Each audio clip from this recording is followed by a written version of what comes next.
రండి, ఈ సమయంలో దేవుని యొక్క వాక్యాన్ని చూసినట్టయితే బైబిల్లో ఒక మాట జ్ఞాపకం చేసుకుంటూ వస్తాం. అపోస్తలుడైన పౌలు ఎఫెసీయులకు రాసినటువంటి పత్రిక 5వ అధ్యాయం. అపోస్తలుడైన పౌలు ఎఫెసీయులకు రాసినటువంటి పత్రిక 5వ అధ్యాయము. మనం 5వ వచనం నుండి 27వ వచనం వరకు కలిసి ఉండి మనం చదువుకుంటూ వద్దాం. అపోస్తలుడైన పౌలు ఎఫెసీయులకు రాసినటువంటి పత్రిక 5వ అధ్యాయము 25వ వచనం నుండి 27వ వచనం వరకు కలిసి ఉండి మనం చదువుదాం. పురుషులారా, మీరును మీ భార్యను ప్రేమించుడి. అటువలే క్రీస్తు కూడా సంఘమును ప్రేమించి అది కళంకమైనను ముడతైనను అటుది మరి ఏదైనా లేక పరిశుద్ధమైనది గాను నిర్దోషమైనది గాను మహిమగల సంఘము గాను ఆయన తన ఎదుటి దాన్ని నిలబెట్టుకుని వాక్యముతో ఉదక స్థానం చేత దాన్ని పవిత్రపరిచి పరిశుద్ధపరచుడికై దాని కొరకు తనను తాను అప్పగించుకోండి. కాబట్టి ఇక్కడ బైబిల్లో మనం చూస్తున్నటువంటి లేఖన భాగాలు చూస్తున్నట్టయితే ప్రియులారా, లేఖన భాగం మనకు చెప్పబడుతున్న మాట ఏమని రాయబడుతుంది? మహిమగల సంఘము. అంటే మహిమగల సంఘము అని మనం చూస్తూ వస్తున్నాం కొన్ని వారాల నుండి. సో ఇప్పటికే మహిమగల సంఘం అంటే నలుగురు స్త్రీల మీద నిర్మించబడుతున్న అనుభవం ఉంది. మొదటి స్త్రీ ఎవరు? హవ్వ. రెండో స్త్రీ ఎవరు? సంఘము. మూడో స్త్రీ ఎవరు? కననాయన స్త్రీ. నాలుగో స్త్రీ ఎవరు? వధువు. కాబట్టి ఇక్కడ మనం నలుగురు స్త్రీలు, వీళ్ళ నలుగురు మీద మహిమగల సంఘం అన్నది నిర్మించబడుతున్న కోణాన్ని మనం జ్ఞాపకం చేసుకుంటూ వస్తున్నాం. ఇప్పుడు చూసేటటువంటి ఒక మాట ఏంటంటే, ఇప్పటికే అవ్వ గురించి మనం దరిదాపు కొన్ని కోణాల్లో మనం ధ్యానించుకుంటూ వచ్చాం. ఏంటో సౌండ్?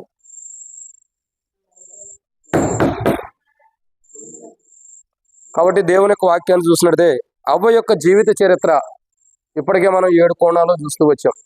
ఇప్పుడు మనం చూసేటటువంటి మాట ఏంటంటే ప్రియులారా, దేవుని యొక్క వాక్యం చూసినట్టే సంఘముల గురించి మనం చూస్తున్నాం. అవ్వ తర్వాత ఎవరు? సంఘం. అంటే పాపంలో పడిపోయిన వారిని సంఘముగా ప్రభు చేశాడు. ఇక్కడ ఈ సంఘమే ఒక రోజు మహిమగల సంఘముగా ఉండబోతుంది. సరే, సంఘము. ఇక్కడ ఈ సంఘముల గురించి 7 విషయాలు మనం ధ్యానించుకుంటూ వచ్చాం. సంఘం ఎలాంటిది అని అంటే, లేదా సంఘములకు ఆయన చేసినవి ఏంటి అన్నది ఒక 7 విషయాలు మనం చూసాం. దాంట్లో మొదటి మాట ఏంటి? క్రీస్తు సంఘము కొరకు, అందరూ ఆయన మీద పడతాం కదమ్మా, క్రీస్తు సంఘము కొరకు పడిన పాటలు. దాంట్లో నువ్వు 7 మాటల్లో మొదటి మాట చెబుతున్నావు. కానీ నేను చెప్పేది ఏంటంటే, సంఘమునకు ఆయన చేసినవి ఏంటి?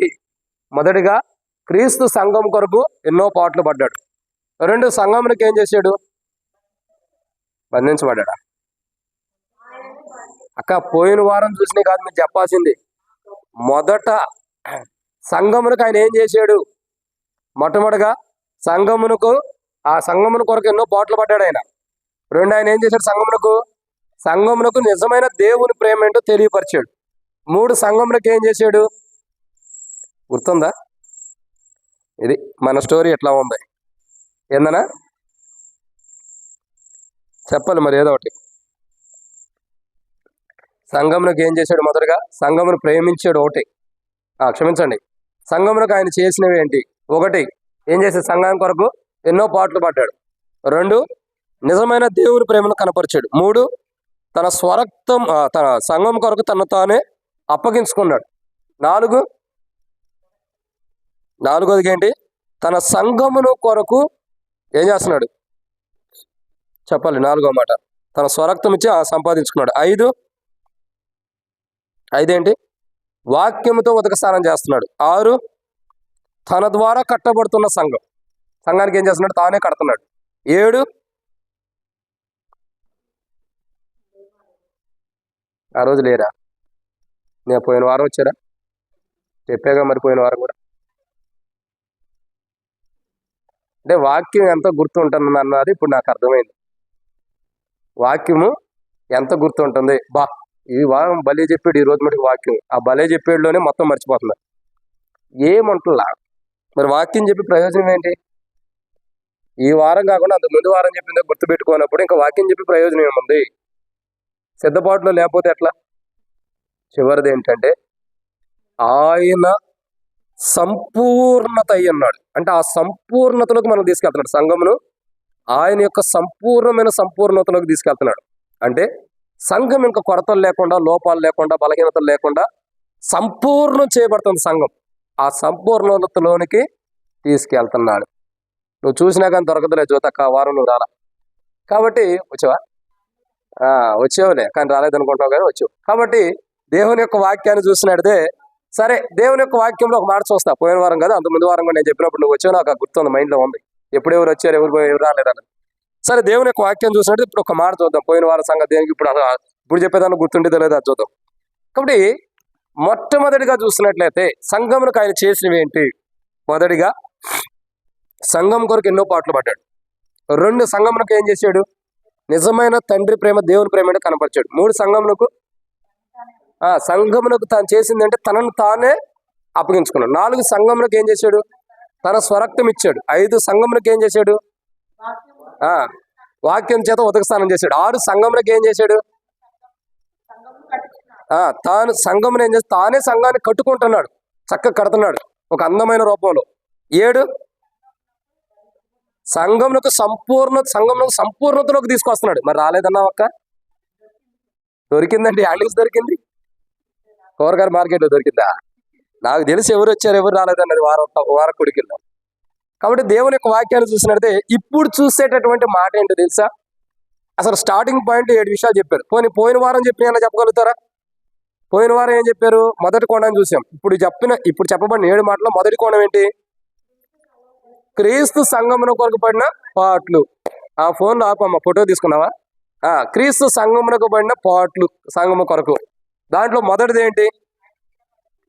ఆయన మీద అందరూ పడ్డారు, ఆ భారాన్ని పడుతున్నాడు.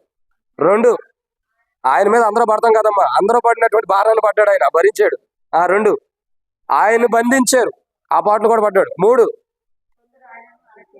కొట్టారు, ఆ యొక్క పాటలు కూడా పడ్డాడు. 4 ఆ పాటలు కూడా పడ్డాడు. 5 అది ఆ పాటలు కూడా పడ్డాడు. 6 ఆ పాటలు కూడా పడ్డాడు. 7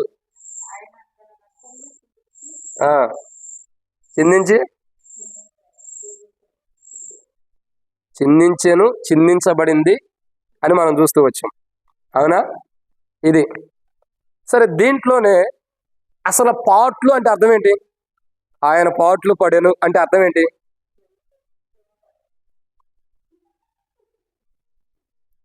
గత వారమే నేను చెప్పా. అసలు ఆయన పడిన పాటలు అంటే అర్థం ఏంటంటే నేను చెప్పా. ఏంటక్క పాటలు అంటే? కష్టాలు. ఆయన పడిన పాటలు అంటే అర్థం ఏంటి? ఆయన పడిన కష్టాలు. వస్తాయి అక్క, అన్నీ ఒకే కోణంలో వస్తాయి. కష్టాలు వేరు, శ్రమలు వేరు, ఇబ్బందులు వేరు, రకరకాలు ఉంటాయి, కోణాలు ఉంటాయి. దాని కోణాలు అందరూ మనుషులు ఒకేలాగా ఉంటారనుకుంటే ఎట్టాగు? మీరే చెప్పండి అయితే ఒకటే అంటే నేనేం మాట్లాడతాను కదా. దానికి శ్రమలు, కష్టాలు. శ్రమ అంటే ఏంటి? కొన్ని మీ కోణంలో ధ్యానిద్దాం. శ్రమ అంటే ఏంటి? శ్రమ లాంటి కష్టాలా? శ్రమ అంటే ఒక వ్యక్తి, అంటే ఒక కోణంలో చెబుతున్నా, చాలా ఉంది శ్రమల గురించి. ఒక 7 విషయాలు చెబుతా. శ్రమ అంటే ఒక వ్యక్తి మనల్ని బాధించడం, ఆ బాధించిన కోణంలో ఆ బాధను మనం అనుభవిస్తూ దాంట్లో నుండి ముందరకెడుతూ పైన వ్యక్తి ఎన్ని మాటలు అంటున్నా వాటిని మనం ధైర్యంగా తట్టుకుంటూ వెళ్ళటమే శ్రమ. బాధించబడటం అంటే ఏంటి? శ్రమలో బాధలు ఒకటి అంటున్నారు కదా. బాధ అంటే ఏంటి? ఒక వ్యక్తిని కట్టేసి కొట్టడం బాధలు. ఆ వ్యక్తికి నొప్పి, దేహానికి తగిలేది, నొప్పిని బట్టి వచ్చేది బాధ అంటే. ఆత్మకు కానీ నొప్పి దేహానికి కానీ. కష్టాలంటే ఏంటి? కష్టాలంటే ఏంటి ఇప్పుడు చెప్పండి. ఇప్పుడు చెప్పడానికి అక్కడ కరెక్ట్గా ఉంటేనే కదా. కష్టాలంటే ఏంటి అమ్మా? ఎటు పడితే అటు వెళ్తామా? బాగా చెప్తున్నారు, మంచివాళ్ళు సంఘస్థులు, చాలా చాలా మంచివాళ్ళు. కష్టాలంటే అర్థం ఏంటక్క? కష్టపడటం. కష్టాలంటే ఏంటి అమ్మా? ఎంతగా చెప్పు. పని చేయడం. కష్టాలంటే ఏంటి తెలుసా? కోరి తెచ్చుకునే కొన్ని ఉంటాయి. ఇప్పుడు సెల్ ఫోన్ ఉంది, ఒకటి తెచ్చుకుంటాం, కానీ మనం తెచ్చుకోవడం కాదులేండి, మన పిల్లలకి ఇప్పిస్తాం. కానీ ఏమంటాం? అన్న వాడు అసలు ఫోన్ చూస్తాం మానట్లేదు అన్న అంటాం. తెచ్చిపెట్టింది ఎవరు? అదే కష్టాలంటే. ఇప్పుడు అర్థమైంది శాతక్క? కష్టాలు ఏంటి ఏంటి? కోరి తెచ్చుకోవటం, కోరెల్లా తెచ్చుకునే కష్టాలు, అది కష్టాలంటే. చాలా కొండే కష్టాలు కోణాల్లో కూడా కోణని చెప్పా. సరే, యేసు ప్రభువు కోరి కష్టపడుతున్నాడు ఎందుకోసం? మనల్ని మహిమగల సంఘముగా చేయడానికి ఆయన కష్టపడ్డాడు. సరే, ఇది వేరు.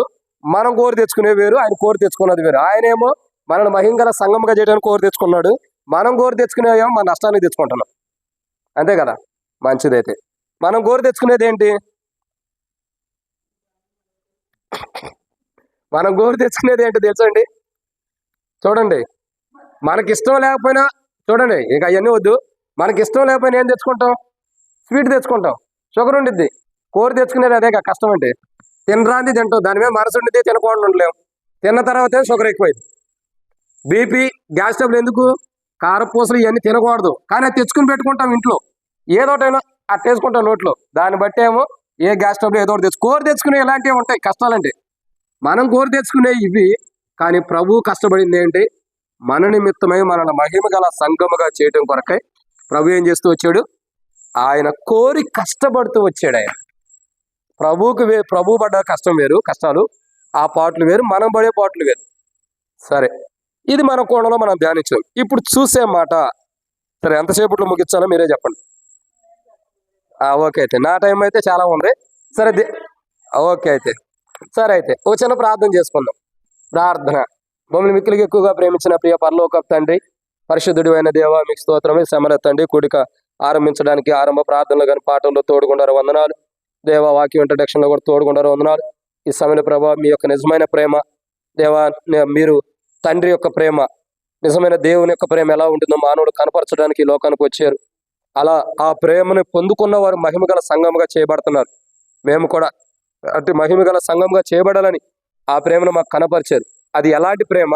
మేము కొన్ని మాటలు తెలుసుకోబోతున్న సాయం చేసి, ఈ మాటలు తెలుసుకోవడం కొరకే దాసుడు కన్నా యజమానుడి వైపు చూస్తున్నట్లు, దాసుల కన్నా యజమానుల వైపు చూస్తున్నట్లు మా కన్ను మీ వైపు వీక్షిస్తున్నాగా మీరే సహాయం గురించి మహిమ పొందని దయచేసి నీ ప్రజల పక్షాన నీకున్న దయచూపున దయతో జ్ఞాపకం చేసుకుని నాతో మాతో మీరు మాట్లాడి ఈరోజు వాక్య పెరుగులో మా జీవితాలతో మాట్లాడి శత్రు సిగ్గు మీకు మహిమ తెచ్చుకోండి ప్రభా.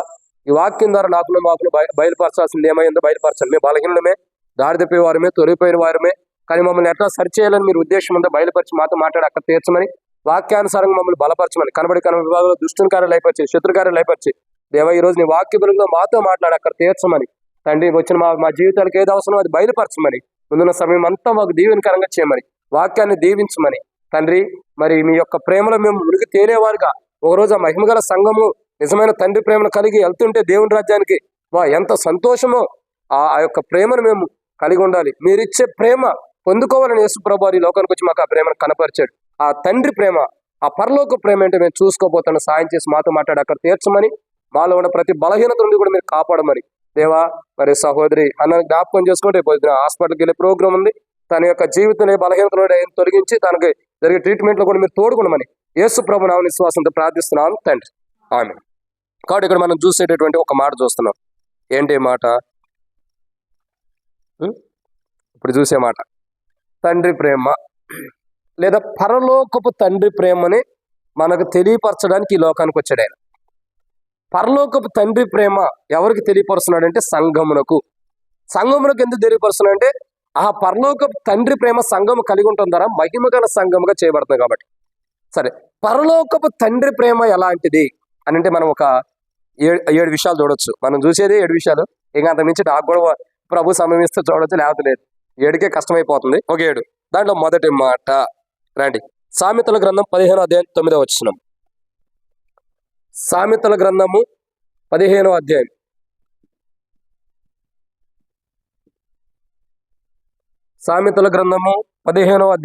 9వ వచనం.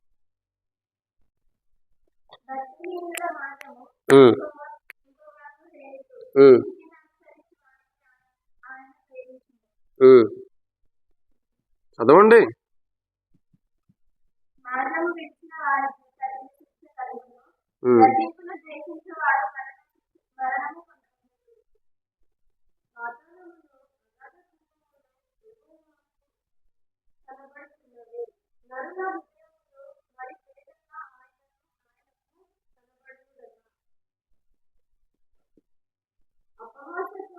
చాలే అమ్మా, నువ్వు అన్నం తిను, ఆమె కూర తింటుంది, సరిపోతుంది.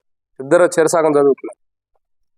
సరే, దేవుని యొక్క వాక్యాన్ని చూసినట్టయితే ఇక్కడ ఒక మాట రాయబడుతూ వచ్చింది. ఏంటి మాట అని మనం చూసినట్టయితే సామెతల గ్రంథము 15వ అధ్యాయం 9వ వచనం ఏమని రాయబడుతుంది?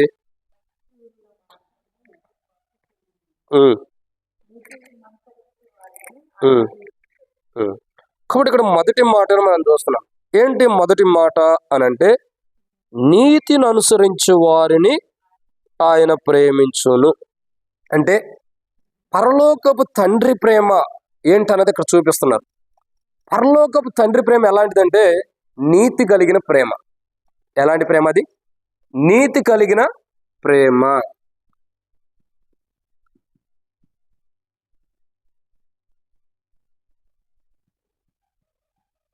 లేదా నీతిని అనుసరించిన వారి మీద చూపించే ప్రేమ.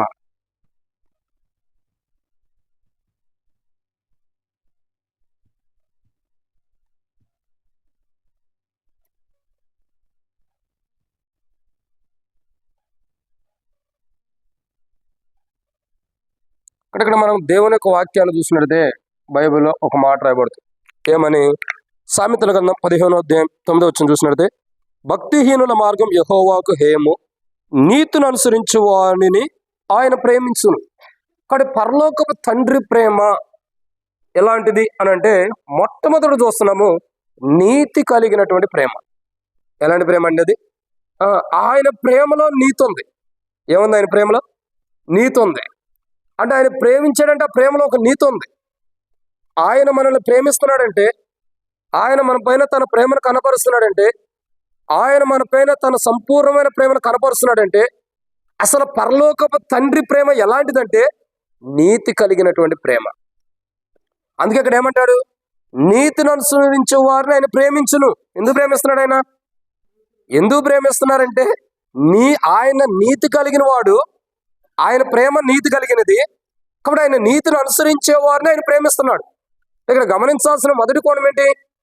దేవుని యొక్క వాక్యాన్ని చూసినట్టే ఆయన ప్రేమ నీతి కలిగినటువంటి ప్రేమ. ఆయన ప్రేమలో మార్పు లేదు, ఆయన ప్రేమలో లోపాలు లేవు, ఆయన ప్రేమలో ఏది కూడా లేదు. ఎందుకంటే అది నీతి కలిగినటువంటి ప్రేమ, ఒక గొప్ప నీతి కలిగినటువంటి ప్రేమ. ఈరోజు మానవుడు, అందుకే యేసుప్రభువు చెబుతూ వచ్చాడు కదా, ఏమని చెబుతూ వస్తున్నాడు? మొదట ఆయన నీతిని, ఆయన రాజ్యాన్ని వెతకమంటున్నాడు. ఎవరి నీతిని వెతకమన్నాడు? ఎవరి నీతి? యేసుప్రభువు వారే చెబుతున్నాడు, మొదట నా నీతిని, నా రాజ్యం వెతకమన్నాడా? మీరు పైన ఉన్న వాటిని వెతుకోలే కానీ కింద ఉన్న వాటిని వెతకొద్దు, మొదట నా నీతిని, నా రాజ్యమును. సరే, అదే కోణంలో మనం చూసినట్టు అర్థం ఏంటి? పరలోకపు తండ్రి ప్రేమ ఎలాంటిదంటే నీతి కలిగినటువంటి ప్రేమ. అందుకంటే మొదట నీతిని, ఆయన రాజ్యాన్ని మీరు ఎతకండి. ఆ నీతిలో ఉన్నటువంటి ప్రేమ, దేవుడు ప్రేమించిన ప్రేమ, నీతిలో ఆయన నీతి కలిగినటువంటి ప్రేమ అంటే మనం తెలుసుకోవాలి. అప్పుడు మనం నీతి కలిగిన వారిగా జీవిస్తాం. మనలో దేవుని నీతి లేనప్పుడు, మనలో దేవుని నీతి కలిగినటువంటి ప్రేమ మనలో లేనప్పుడు, ఆ నీతియుక్తమైన ప్రేమ మనలో లేనప్పుడు నీతి కలిగి మనం జీవించలేం. అంటే దీన్ని బట్టి మనం అర్థం చేసుకోవాల్సింది ఏంటో చెప్పండి? దేవుని యొక్క నీతి కలిగిన ప్రేమ మనలో లేకపోతే మనం నీతి కలిగి జీవించలేము. అప్పుడు నీతి కలిగి జీవించలేనప్పుడు మనం ఎలా ఉండట్టు?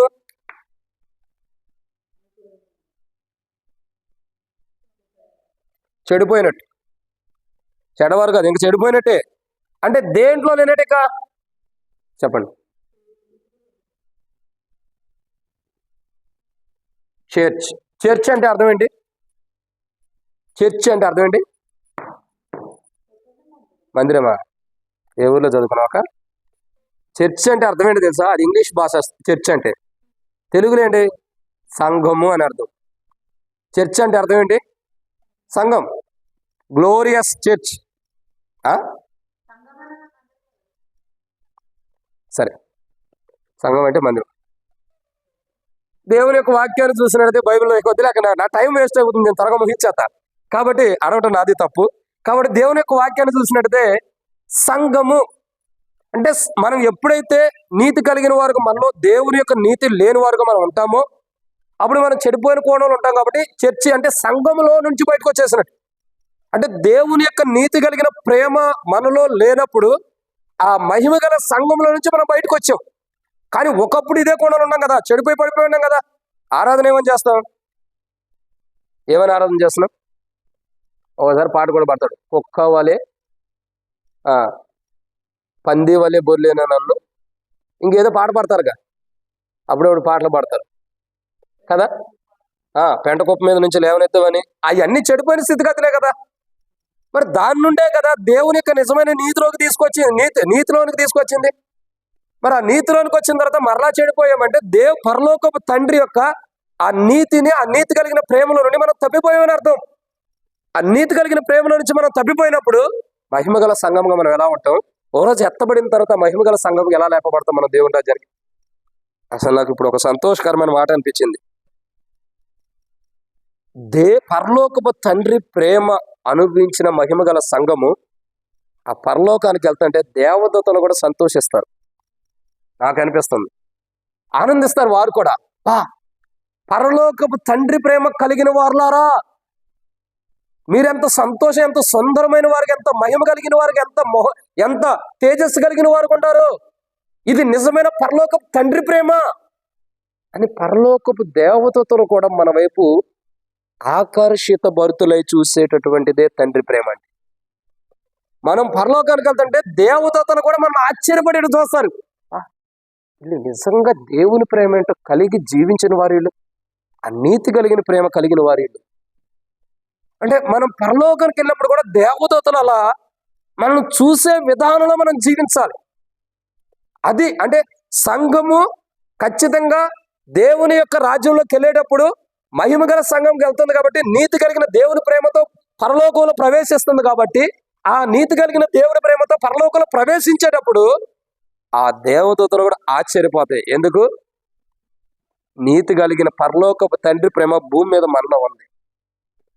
నీతిని అనుసరించే ప్రతి ఒక్కరిలో నీతి కలిగినటువంటి ప్రేమను పరలోకపు తండ్రి ఉంచుతున్నాడు. అర్థమవుతుందండి? ఈరోజు మనం గమనించాల్సింది ఏంటో తెలుసా? ఆయన ఊరకనే నా నీతిని నా రాజ్యాన్ని కట్టండి చెప్పట్లా. ఎందుకు చదువుతున్నాడు?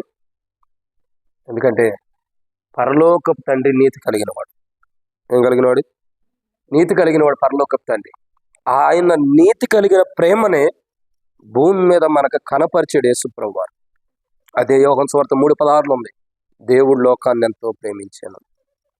కాబట్టి దేవుని యొక్క ప్రేమ, ఆ నీతి కలిగినటువంటి ప్రేమ మనకు కనపరుస్తూ వచ్చాడు. అందుకే అపోస్తలుడైన పౌలు ఎఫెసీయులకు రాసిన పత్రిక 5వ అధ్యాయం 25 నుండి 27 వచనాల వరకు ఉంది. సంఘమును ప్రేమించి ఏం చేశాడు? ప్రేమించాడు. ఎలాంటి ప్రేమ అది? పరలోకపు తండ్రి ప్రేమ. సంఘాన్ని ప్రేమించాడు. ఆ పరలోకపు తండ్రి ప్రేమ కూడా సంఘాన్ని తెలియపరిచాడు. అది నీతి కలిగినటువంటి ప్రేమ. పరలోకపు తండ్రి ప్రేమ ఎలాంటిదంటే నీతి కలిగింది. ఆ నీతి కలిగిన ప్రేమ మనలో ఉన్నప్పుడు మనం నీతి కలిగిన వారు ఉంటాం. ఆ నీతి కలిగిన జీవితం మనలో ఆ ప్రేమ మనలో లేదంటే మనం నీతి లేని వారు ఉంటాం. నీతి లేనప్పుడు ఇంకెందుకు? ఒక్కోసారి తిడతారు, నువ్వు నీతి తక్కువ వాడివి, నీతి లేని వాడివి అని తిడతా వస్తాం. అంటే పరలోకపు తండ్రి నీతి మనలో లేనప్పుడు మన సంఘంగా ఉండా, మందిరానికి వచ్చినా, ఎక్కడికి వచ్చినా, దేనికి వెళ్ళినా, కూడికి వెళ్ళినా ఉపయోగం లేదు. ఒక రోజు నువ్వు గుర్తుంచుకో, పరలోకానికి వెళ్ళేటప్పుడు నేనైనా సహోదరుడా, సహోదరి, ఈ నీతి కలిగిన ప్రేమ కలిగి పరలోకంలో ప్రవేశిస్తున్నాం. దేవదూతలు కూడా దేవుని యొక్క నీతి కలిగి ప్రవేశిస్తున్న మనల్ని చూసి ఆశ్చర్యపోతారు. అలాంటిది నీతి కలిగిన ప్రేమ అంటే. అది మనం కలిగి ఉండాల్సింది. ఎట్లాంటి ప్రేమ పడితే అట్లాంటిది కాదు. అంటే ఈ లోకానుసారమైన ప్రేమ కాదు. ఎలాంటి ప్రేమ? దేవుని యొక్క నీతి కలిగినటువంటి ప్రేమ.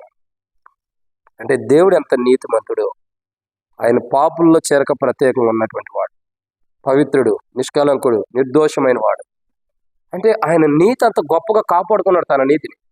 మన జీవితాలు ఎలా ఉండాలి? అంత నీతి కలిగిన వాడు. అంటే ఆ నీతి కలిగిన దేవుని యొక్క ప్రేమ మనలో ఉన్నప్పుడు మనం పరలోక దేవుని రాజ్యానికి వారసుడు.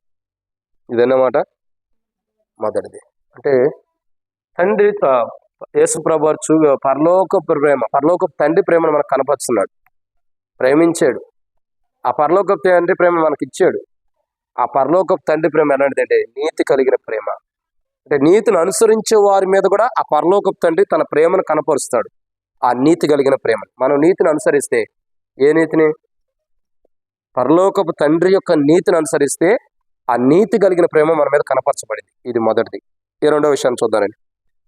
జోతకు వచ్చినప్పుడు ముగిద్దాం. రెండో మాట, సామెతల గ్రంథం 10వ అధ్యాయం 12వ వచనం. సామెతల గ్రంథము 10వ అధ్యాయం 12వ వచనం.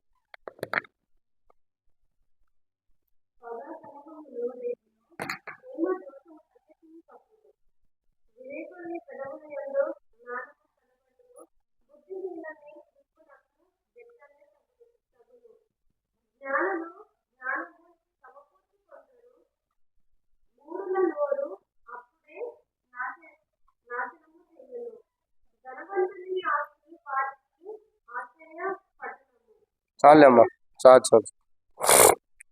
కాబట్టి ఇది రెండో ప్రేమ. సామెతల గ్రంథము 10వ అధ్యాయం 12వ వచనం.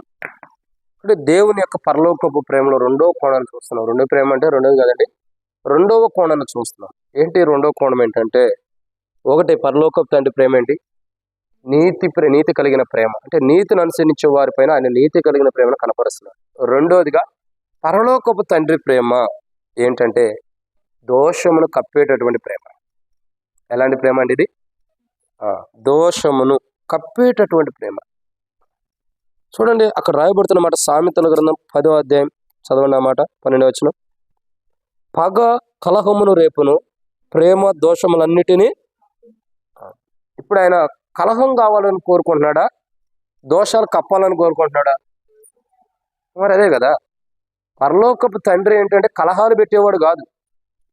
పరలోకపు తండ్రి కూడా గుణలక్షణం ఏంటి? కొట్లాట్లు గొడవలు పెట్టేవాడు కాదు. నేను ఇప్పుడు చూస్తూ వచ్చే ఒక వచనం చదివా, నా మనసుకి చాలా బాధ అనిపించింది. ఏంటంటే కొంతమంది ప్రేమ కలిగిన వారు ఉంటూ కొన్ని ద్వేషాలు కలిగి కలహాలు పెట్టేవారు ఉంటారంట. రెఫరెన్స్ ఇప్పుడే మర్చిపోయా కానీ నేను చదివా. కాబట్టి అలాంటి ప్రేమ కాదు ఇది. కలహము రేపే ప్రేమ కాదు ఇది. కలహాన్ని పుట్టించే ప్రేమ కాదు ఇది. ఎలాంటి ప్రేమ ఇది? దోషములు కప్పే ప్రేమ. అంటే పరలోకపు తండ్రి ప్రేమ ఎలాంటిదంటే ఒకడికొకడు కలహం పెట్టేటటువంటి గుణలక్షణం కలిగిన వాడు కాదు. అంటే పరలోకపు తండ్రి ప్రేమ ఏంటంటే కలహాలు పుట్టించాలన్న కోణం కాదైంది. ఎవరిదన్నా దోషములుంటే వాడు దోషాలు కప్పాలనే చూస్తాడు, కానీ అది దాన్ని బయటికి తీసుకొచ్చి ఎదుటి వ్యక్తికి తనకి మధ్యలో గొడవలు పెట్టి చిచ్చులు పెట్టి కలహాలు పెట్టాలన్న మనస్తత్వం కలిగిన వాడు కాదు. పరలోకపు తండ్రి అసలు ఆయన విధానమే వేరు. ఆయన ప్రేమ ఎలాంటిదంటే రెండోదిగా దోషములు కప్పేటటువంటి ప్రేమ. ఎన్నోసార్లు చెబుతాడు. యెషయా గ్రంథంలో కూడా చెబుతాడు ఒక మాట. ఏమని? యెషయా గ్రంథంలో ఒక మాట అంటాడు. ఏమని తెలుసా? నీ దోషములు నాకు చూపించుము, వాటిని నా వీపు వెనకాల వేసుకుంటానంట. మన దోషములు పోయేటట్టు చేసేటటువంటి వాడు. ఇంకా బైబిల్లో ఉంది, కీర్తనల గ్రంథం 51వ అధ్యాయంలో దావీదు రాజు అంటాడు, అయ్యా నా దోషం పోనట్టు నన్ను బాగుగా. అంటే అర్థం ఏంటి? దోషాలు తీసేయమని అర్థం. కాబట్టి దేవుని యొక్క వాక్యాన్ని చూసినట్టే ఆయన దోషాలను కప్పేటటువంటి వాడు. దావీదు రాజు చేసిన దోషాలను కప్పాడా, బయటికి చూపించాడా?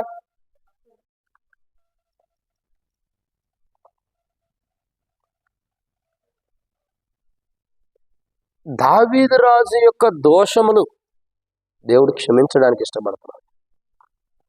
ఇక్కడ రెండో కోణం ఏంటంటే దోషములు కప్పేటటువంటి వాడైనా.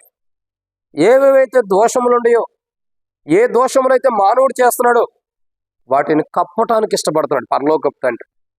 వాటిని బయట చూడటానికి కాదు. అంటాడు, నీ పాపంలో తెలియపరచము, నీ దోషంలోకి తెలియపరచు, అపరాధం తెలియపరిస్తే ఆయన వీపు వెనకాల వేసుకుంటాడంట. ఇక వాటిని మరెన్నటికీ జ్ఞాపకం చేసుకొని అన్నాడు. అంటే అర్థం ఏంటి? ఏ దోషములైతే మనం ఒప్పుకుంటున్నామో, లేదా ఏవైతే మన జీవితంలో దోషములు ఉన్నాయో తన ప్రేమతో కప్పేస్తున్నాడు. ఇక ఆయన ప్రేమ మన దోషాలు కనబడుకోకుండా చేస్తున్నాయి. ఏం చేస్తుందండి ఆయన ప్రేమ? మన దోషములు ఏవైతే ఉంటాయో కనబడుకోకుండా చేస్తుంది. మనలో ఉన్న ప్రతి దోషము, మనలో ఉన్న దేవునికి విరోధమైనటువంటి ప్రతి దోషం అంతటిని కూడా ఆయన ఎదుట కనబడుకోకుండా ఆయన కప్పేస్తుంది ఆయన ప్రేమ. అదే సిలువ ప్రేమ. ఆయన యేసు ప్రభువు కలువరిశిలో ప్రాణం పెట్టి చనిపోయి తిరిగి లేచడం ద్వారా నిజమైన దోషములు కప్పే ప్రేమ ఏంటన్నది మనం చూస్తున్నాం. గ్రంథాల్లో, పత్రికల్లో లిఖించబడుతున్నాయి. ఆ గ్రంథాల్లో సామెతల గ్రంథంలో లిఖించబడింది ఏంటి? ప్రేమ దోషములు కప్పును. కానీ అసలు నిజంగా దోషములు కప్పే ప్రేమ ఏంటన్నది మనకి ఎప్పుడు తెలిసిందంటే యేసు ప్రభువు కలువరిశిలో ప్రాణం పెట్టినప్పుడు. నిజమైన తండ్రి యొక్క ప్రేమ, దోషాలను కప్పేటటువంటి ప్రేమ ఎలాంటిది అన్నది మనం చూడగలుగుతూ వస్తున్నాం. ఈరోజు మన జీవితాలు ఏంటంటే మనం అలా దోషాలను కప్పగలుగుతున్నామా? అసలు దోషం అంటే అర్థం ఏంటి? దోషము అంటే అర్థం ఏంటి? కొన్ని అపరాధములు అంటే అర్థం ఏంటి? ఇప్పుడు నేను అడిగే ప్రశ్నకి ఏమంటే సమాధానం చెప్తాను. పాపం అంటే అర్థం ఏంటి? అది కూడా తెలీదా? ఆజ్ఞాతిక్రమం పాపం. ఓకే, మరి దోషములు అంటే, అపరాధములు అంటే?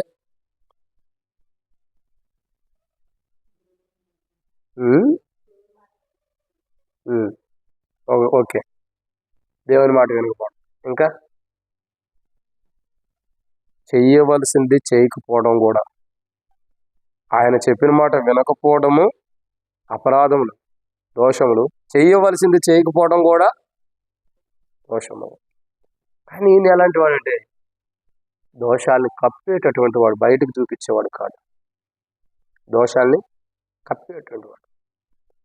ఒక మాటలో చెప్పాలంటే తప్పుగా అర్థం చేసుకోవద్దు, కానీ మనలో ఏదన్నా బలహీనత ఉంటే, మనలో లోపాలుంటే అవి మనం చూపించుకోలేము. కానీ మనలో ఉండే లోపాలు ఎవరో ఒకళ్ళు బయటకు చెబుతారు, చెప్పరా? ఎవరో వాళ్ళు బయటకు చూపిస్తారు.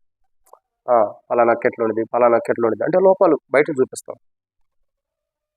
కానీ ఆ లోపాన్ని కప్పటానికి మనం ప్రయత్నిస్తామా? ఎవరూ కూడా ప్రయత్నించం. ఎవరైనా సరే అట్లా చూపించడానికే ప్రయత్నిస్తాం, కానీ కప్పడానికి ఎవరు ప్రయత్నించం. కానీ యేసు ప్రభువారి యొక్క ప్రేమ ఏంటంటే సమస్త దోషములన్నిటి కూడా కప్పేస్తుంది. అసలు ఏది కూడా బయట తీసుకురావట్లా, బయట పెట్టడానికి కూడా ఇష్టపడతల్లా. ప్రతిదీ అంటే మనం ఎలాంటి వారమైనా, ఎలాంటి జీవితం కలిగిన వారమైనా, ఎలాంటి మనస్తత్వం కలిగిన వారమైనా, ఎలాంటి ఆలోచన కలిగిన వారమైనా, ఫలానా వ్యక్తి ఎలాంటి వాడు, ఫలానా ఆమె ఎలాంటి ఆమె అని మన జీవితాన్ని బయట పెడతల్లా ఆయన. ప్రతిరోజు వాక్యం ద్వారా మనం సరిచేస్తున్నాడే కానీ మన జీవితాన్ని బయట పెడతలేదే అసలు ఆయన. మీరు చూడండి, బల దగ్గరికి వచ్చి ఎంతమంది చేయెత్తి తీర్మానం చేసుకోవట్లా అంటే మనలో ఆ లోపాలు ఉండేనే అర్థం. కానీ ఆయన బయట పెడతాడా, మనమే సరి చేసుకుంటున్నామా? ఆయన మనతో మాట్లాడినప్పుడు మనం సరి చేసుకుంటున్నాం అంటే అర్థం ఏంటి? ఆయన మన దోషములు బయట తీసుకురావట్లా, వాటిని మన హృదయంతో మాట్లాడుతున్నాం. నువ్వు ఈ దోషాలు, ఈ అపరాధం చేసేవని. తద్వారా మనం ఏం చేస్తున్నాము? వాటిని ఒప్పుకుంటున్నాం. ఒప్పుకున్నప్పుడు ఆయన కలువరిశిలువ ద్వారా, ఆయన దేహంలో పాల్గొనడం ద్వారా, ఆయన రక్తంలో పాల్గొనడం ద్వారా అవి కప్పివేయబడుతున్నాయి. మీకు అర్థమవుతుందండి? అంటే బయటికి ఏమి ఎలాంటి ఆమె, ఆమె ఎలాంటి ఆమె చూపించే గుణలక్షణం దేవునికి లేదు.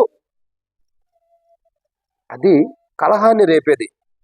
కానీ నిజమైన దేవుని ప్రేమ ఎలాంటిదండి చెప్పండి? కప్పేసేది. ఎలాంటి దోషాలైనా సరే, ఏ దోషాలు ఉన్నా కానీ కప్పి పడేసేది, కానీ బయట తీస్తారు, కప్పేసేసి. నేను ఒక మాట చెప్తాను. ఓ ప్రాంతానికి వివాహ సంబంధమైనటువంటి మ్యారేజ్ చూడటానికి అని వెళ్ళాం. ఎబ్రోన్ నుండి బయలుదేరి ట్రైన్లో పాపం వాళ్ళే టికెట్స్ బుక్ చేశారు, వాళ్ళే ట్రైన్ టికెట్. ఎక్కడ? చిత్తూరు వెళ్ళాం పెళ్లి సంబంధం చూడటానికి. ఫోన్లో అంతా చూసాము, వేరే వాళ్ళకి వెళ్ళాం. మొన్న రీసెంట్గా మ్యారేజ్ అయింది అబ్బాయి కూడా. వెళ్తే వెళ్ళాం, అంతా బాగుంది. సరే, ఇక్కడ అన్ని లోపాలు ఏమన్నా చిన్న చిన్న అని చెప్పేసేసాం మొత్తం. పూర్వ దినాల్లో కొన్ని అలవాట్లు ఉంటాయి కదా, అటు నడువమ్మ ఇటు నడువమ్మ అని. అట్లాగే ఆడికి వెళ్ళిన తర్వాత తెలిసినది ఏంటంటే ఆమె కాలు కొద్దిగా అవుడు అంటే ఏంది, కొద్దిగా పక్కకు నడుస్తూ ఉండేది, కాలు కొద్ది కుంటిద్ది. కాలు ఏమైంది, కొద్ది కుంటుతూ నడుస్తుంది. ఇంక వీళ్ళు సంబంధంకి వెళ్ళిన తర్వాత ఏం చదువుతున్నారంటే అమ్మాయి బాగుంది, అంత బాగుంది, గవర్నమెంట్ జాబు, గవర్నమెంట్ డాక్టరు అన్నీ బాగున్నాయి. కానీ ఏం చూస్తున్నారు? కాలు ఉన్న అవిటితనాన్ని చూస్తున్నారు, ఆ లోపాన్ని చూస్తున్నారు. నేనన్నాను, అక్క నిజంగా మనం దేవుని ప్రేమిస్తే మనం ఆ లోపాలన్నీ చూడొద్దు అక్క అన్న. నిజంగా దేవుని ప్రేమిస్తే, దేవుడు మీకు మాట ఇచ్చి వాగ్దానం ఇస్తే ఆ లోపాలు చూడొద్దు, పెళ్లి చేసుకోండి, దేవుడే సాయం చేస్తాడు. ఎందుకంటే ఆమె గవర్నమెంట్ టీచరు, ఈ అబ్బాయి కూడా గవర్నమెంట్ డాక్టర్. సారీ, గవర్నమెంట్ కాదు, మామూలు ప్రైవేట్ డాక్టర్, కానీ నెంబర్ 1 పొజిషన్ ఉంటాడు. రాష్ట్రపతి ద్వారా మరి ఒక సర్టిఫికేట్ కూడా పొందినటువంటి వాడు. అంత గొప్ప ఆధిక్యతలో ఉన్నాయి. బాగుండిద్ది, తీసుకోండి అక్క, చేసుకోండి అక్క అని చెప్పాను. కానీ లోపం చూసి విడిచిపెట్టేసుకున్నారు. సరే, అది వాళ్ళ వ్యక్తిగత విషయాలు. నేనేమంటానంటే తర్వాత చెప్పాను, అయ్యా మరి అమ్మాయి కాలు అటు తక్కువ వేస్తుంది కదా, ఇటు నడుస్తుంది అటు నడుస్తుంది కదా, కాలు సరిగ్గా పడతాడు, కుంటుతూ నడుస్తుంది కదా అంటే. ఎందుకంటే వాళ్ళని తప్పు పడతల్లా, ఎగ్జాంపుల్ ఒక మాట చెబుతున్నాం. మనం ఏంటంటే లోపాలు ఎతుకుతాం, మనం ఆ లోపాలు బట్టి కలహాలు బయటకు వస్తాయి. మనం వెతికే లోపాలను బట్టి ఏమైంది, మనుషుల్లో కలహాలు బయటకు వస్తాయి. కానీ ప్రభు ఎలాంటి వాడు అంటే సమస్త దోషములు కప్పేస్తున్నాడు. ఇంకా కలహం ఎక్కడి నుంచి వచ్చింది? మన దోషాలన్నీ ఆయన కప్పేసినప్పుడు, మన అపరాధములన్నీ ఆయన కప్పేసినప్పుడు ఇంకా కలహం ఎక్కడి నుంచి వచ్చింది చెప్పండి? యేసు ప్రభువారు దేవునికి మనకి మధ్యలో ఉన్న దోషం అనే వాటిని కప్పివేసాడు తన ప్రేమ ద్వారా. అది దేవుని ప్రేమ. ఇదిగో దేవుడు ఇలా కప్పగలడు. ఆల్రెడీ ముందరే చెప్పాడు దేవుడు, నీ దోషములు నాకు తెలియపరచము, వాటిని వీపు వెనకాల వేసుకుంటానన్నాడు. అపరాధం లేని దోషమైన ఆయన మొదటే చెప్పాడు, ఆ చెప్పిన వాక్యాన్ని నెరవేర్చాడు యేసుప్రభు. తెలియపరుస్తున్నాడు, ఇదిగో తండ్రి లాంటి వాడు మీరు గ్రహించండి. ఇదిగో పాత నిబంధన కాలంలో ఇలా చెప్పాడు తండ్రి, లేఖనాల్లో ఉంది, కానీ మీరు అది తెలుసుకోలేకపోతున్నారు. అసలు తండ్రి అంటే ఎలాంటి వాడు అని తెలియపరిచాడు ఈ లోకంలో. ఏంటంటే అది రెండోదిగా దోషములు కప్పేది. అర్థమవుతుందండి? దోషములు కప్పేది. మనం కప్పేవారు ఉండాలి, కానీ ఆ దోషాలు బయటకు తీసుకొచ్చేవారు ఉండవాలి. ఎప్పుడైతే ఆ దోషములు బయట పెడతామో ఆ యొక్క తండ్రి, పరలోకపు తండ్రి ప్రేమ మనలో లేనట్టు. అసలు మనల్ని రక్షించుకుని మారుమనసు బాప్తిసం కొరకు మనకిచ్చి ఈ లోకంలో మనల్ని విశ్వాసగా నివసింపజేస్తున్న దేని కొరకు తెలుసా? తండ్రి యొక్క, పరలోకపు తండ్రి యొక్క ప్రేమ మనం కలిగి మహిమ గల సంఘం గుండి దేవుని రాజ్యంలో ఆ పరలోకపు తండ్రి నీతి కలిగిన ప్రేమ, రెండు దోషములు కప్పినటువంటి ప్రేమతో మనం పరలోకంలోకి ప్రవేశించాలని, ఆ ప్రవేశించేదే నీతి కలిగి దోషములు కప్పినటువంటి ప్రేమతో ప్రవేశించేదే మహిమగల సంఘం పరలోకంలోకి.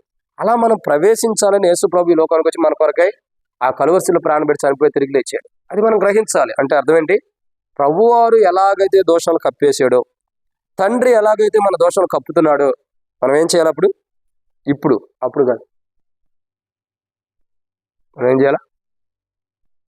దోషములు కప్పేయాలి. అంటే బయట పెట్టుకోకూడదు ఎవరి దోషాలైనా. అప్పుడు వాటి నిమిత్తమే ప్రార్థన చేయి, తప్పలేదు. కానీ వాటిని బహిరంగంగా బయట పెట్టకుండా వాటిని కప్పేసినప్పుడు, అంటే మనం ఎన్ని దోషాలు చేయాలి, మన దోషాలని దేవుడు బయట పెట్టాడా? లేదా? అంటే మన దోషాలు బయట పెట్టినప్పుడు మనం ఎలా ఇతరుల దోషాలు బయట పెడతాం? అందుకు మనం ఏం చేయాలి? దోషములు కప్పేయాలి. కప్పేస్తే నిజమైన మహిమ గల సంఘంగా మనం ఉంటాం. ఒకరోజు ఆ యొక్క దోషములు కప్పినటువంటి అనుభవం. కప్పేయాలంటే మనోడెళ్ళి తప్పు చేసి మన ఇంట్లోకి వచ్చి కూర్చుంటే, నా కొడుకు మంచివాళ్ళే, నా కూతురు మంచిదని ఎట్లా చెప్పకూడదు. ఇది కప్పేయటం కాదు, ఇది చేసిన తప్పుని సమర్థించుకోవటం. అర్థమవుతుందండి? చేసిన తప్పుని సమర్థించుకోవటం, అది కాదు. దోషములు కప్పటం వేరు, సమర్థించుకోవటమే. కాబట్టి మహిమగల సంఘం అంటే పరలోకపు తండ్రి ప్రేమను గుర్తెరిగి ఉండటం. ఆ గుర్తెరిగినది, ఆ ప్రేమ కలిగి ఈ భూమి మీద నివసించినది మహిమగల సంఘం అంటే. అలా మహిమగల సంఘంగా దేవుని రాజ్యంలో ప్రవేశించాలని యేసు ప్రభువు మన కొరకే కలువరిశిలో ప్రాణం పెట్టాడు. మహిమగల సంఘంలో రెండో కోణం చూస్తున్నాం, పరలోకపు తండ్రి ప్రేమ. క్షమించండి, మహిమగల సంఘం రెండో కోణం ఏంటి? పరలోకపు తండ్రి ప్రేమ. ఆ పరలోకపు తండ్రి ఏంటి? రెండో మాటలో చూస్తున్నాం. పరలోకపు సంఘంలోకి ఆయన చేసినవి ఏంటంటే, రెండో కోణం ఏంటంటే పరలోకపు తండ్రి ప్రేమ ఎలాంటిదో చూపించాడు. తండ్రి ప్రేమ నీతి కలిగిన ప్రేమ, దోషంలో కప్పేటటువంటి ప్రేమ. ఇప్పటి నుండి మనం ఎలా ఉండాలా? సంఘంలో ఎక్కడైనా సరే, ఇంటికాడైనా నీతి కలిగినటువంటి ప్రేమ. అంటే దేవుని యొక్క నీతి ఎలా ఉంటుందో అలాంటి నీతి కలిగిన ప్రేమతో మనం ఉండాలి. ఆయన నీతి ఏంటి? ఒక మాటలు అర్థమయ్యేదో చెప్పనా? అబ్రహాముతో ఏమన్నాడు? నీ సంతానం ఇసుక రేణువుల వల్లనే విస్తరింపజేస్తానన్నాడు. చేసాడే లేదా? అది ఆయన నీతి అంటే. మీదటికి కాలంలో నీకు గర్భఫలం వస్తుంది, మీదటికి కాలంలో కుమారుని గంటమన్నాడు. అది ఆయన నీతి అంటే. ఇచ్చిన మాట తప్పట్లే. నీతిమంతుడు మరణం వచ్చినా ఇచ్చిన మాట ఏమంటాడు? మరి అదే కదా దేవుడు అంటే. నీతిమంతుడు ఒక్కడే, సత్పురుషుడు ఒక్కడే, దేవుడు ఒక్కడే. అర్థమవుతుందండి? ఇచ్చిన మాట తప్పట్లేదు అంటే నీతిమంతుడైనా. ఆ నీతి కలిగిన ప్రేమ కలిగి మనం ఈ భూమి మీద జీవించాలి. మనం ఒక మాట ఇస్తాం, దాన్ని ఎన్నిసార్లు తప్పుతాం మనకే తెలియదు కదా. ఎన్నిసార్లు తప్పుతాం? అది నీతి కలిగిన ప్రేమ. చెప్పు చూత అట్లా అవునా కదా? నాకు కాదులే, దేవునికి ఇచ్చే మాట. ప్రభా సంఘ ప్రార్థనకు వస్తున్నాను, బైబిల్ స్టడీకి వస్తున్నాను, ఉపవాస ప్రార్థనకు వస్తున్నాను, ఆదివారం ఆరాధన కరెక్ట్గా వస్తా ప్రభు అని ఎన్నిసార్లు మాట ఇస్తాం దేవునికి? అంటే ప్రతిసారి మనం తప్పిపోతున్నాం కదా. అంటే మనం నీతి కలిగిన వారు లేని వారు మరి అప్పుడు దేవుని ప్రేమ మహిమగల సంఘంగా మనం ఉండట లేనట? ఇంకా మనం అర్థం చేసుకోండి. రెండోది ఏంటి? దోషములు కప్పే ప్రేమ. రెండోది, ఇంకా రెండో దాంట్లోకి వచ్చేసాం. రెండోది ఏంటి? దోషములు కప్పేటటువంటి ప్రేమ, బయట చూపించేది. ఇప్పటి నుండి గుర్తుంచుకోవాలి. మనం సంఘంలో ఎవరెట్ట పోయినా, ఎవరెట్ట చేసినా, ఎవరు ఎలాంటి ప్రవర్తన కలిగి ఉండా మనం వాళ్ళ గురించి బయటకు చెప్పుకోకూడదు. అది మన గుణలక్షణం చెప్పుకునేది. నీదేనా అదేనా, అదే గుణలక్షణం, పలానా అతను ఎట్లా, పలానా ఆమె ఎట్లా అని చెప్పుకుంటాం. కానీ వాళ్ళ దోషాలు మనం చెప్పుకోవడానికి మనం ఎవరు యోగ్యులమా? మన దోషాలే అవి సరి చేసుకోవడానికి మనకు టైం లేదు. ఇతరుల దోషాల గురించి చెప్పుకునే టైం మనకి ఎక్కడ ఉంది? కాబట్టి ఇప్పుడు నుంచి ఏం చేయాలి? మనం ఇతరుల దోషాలు కప్పాలా, మన దోషాలు మనం సరి చేసుకున్నప్పుడు మహిమగల సంఘముగా మనం సిద్ధపడతాం. ఇది రెండు. మూడో కోణం చూద్దాం రండి. మూడో కోణం దేవుని యొక్క వాక్యం చూసినట్టే సామెతల గ్రంథము 3వ అధ్యాయం 12వ వచనం. 3వ మాట, సామెతల గ్రంథము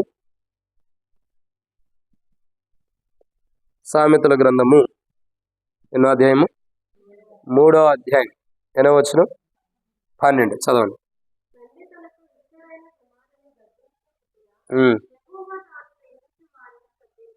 ఉమ్.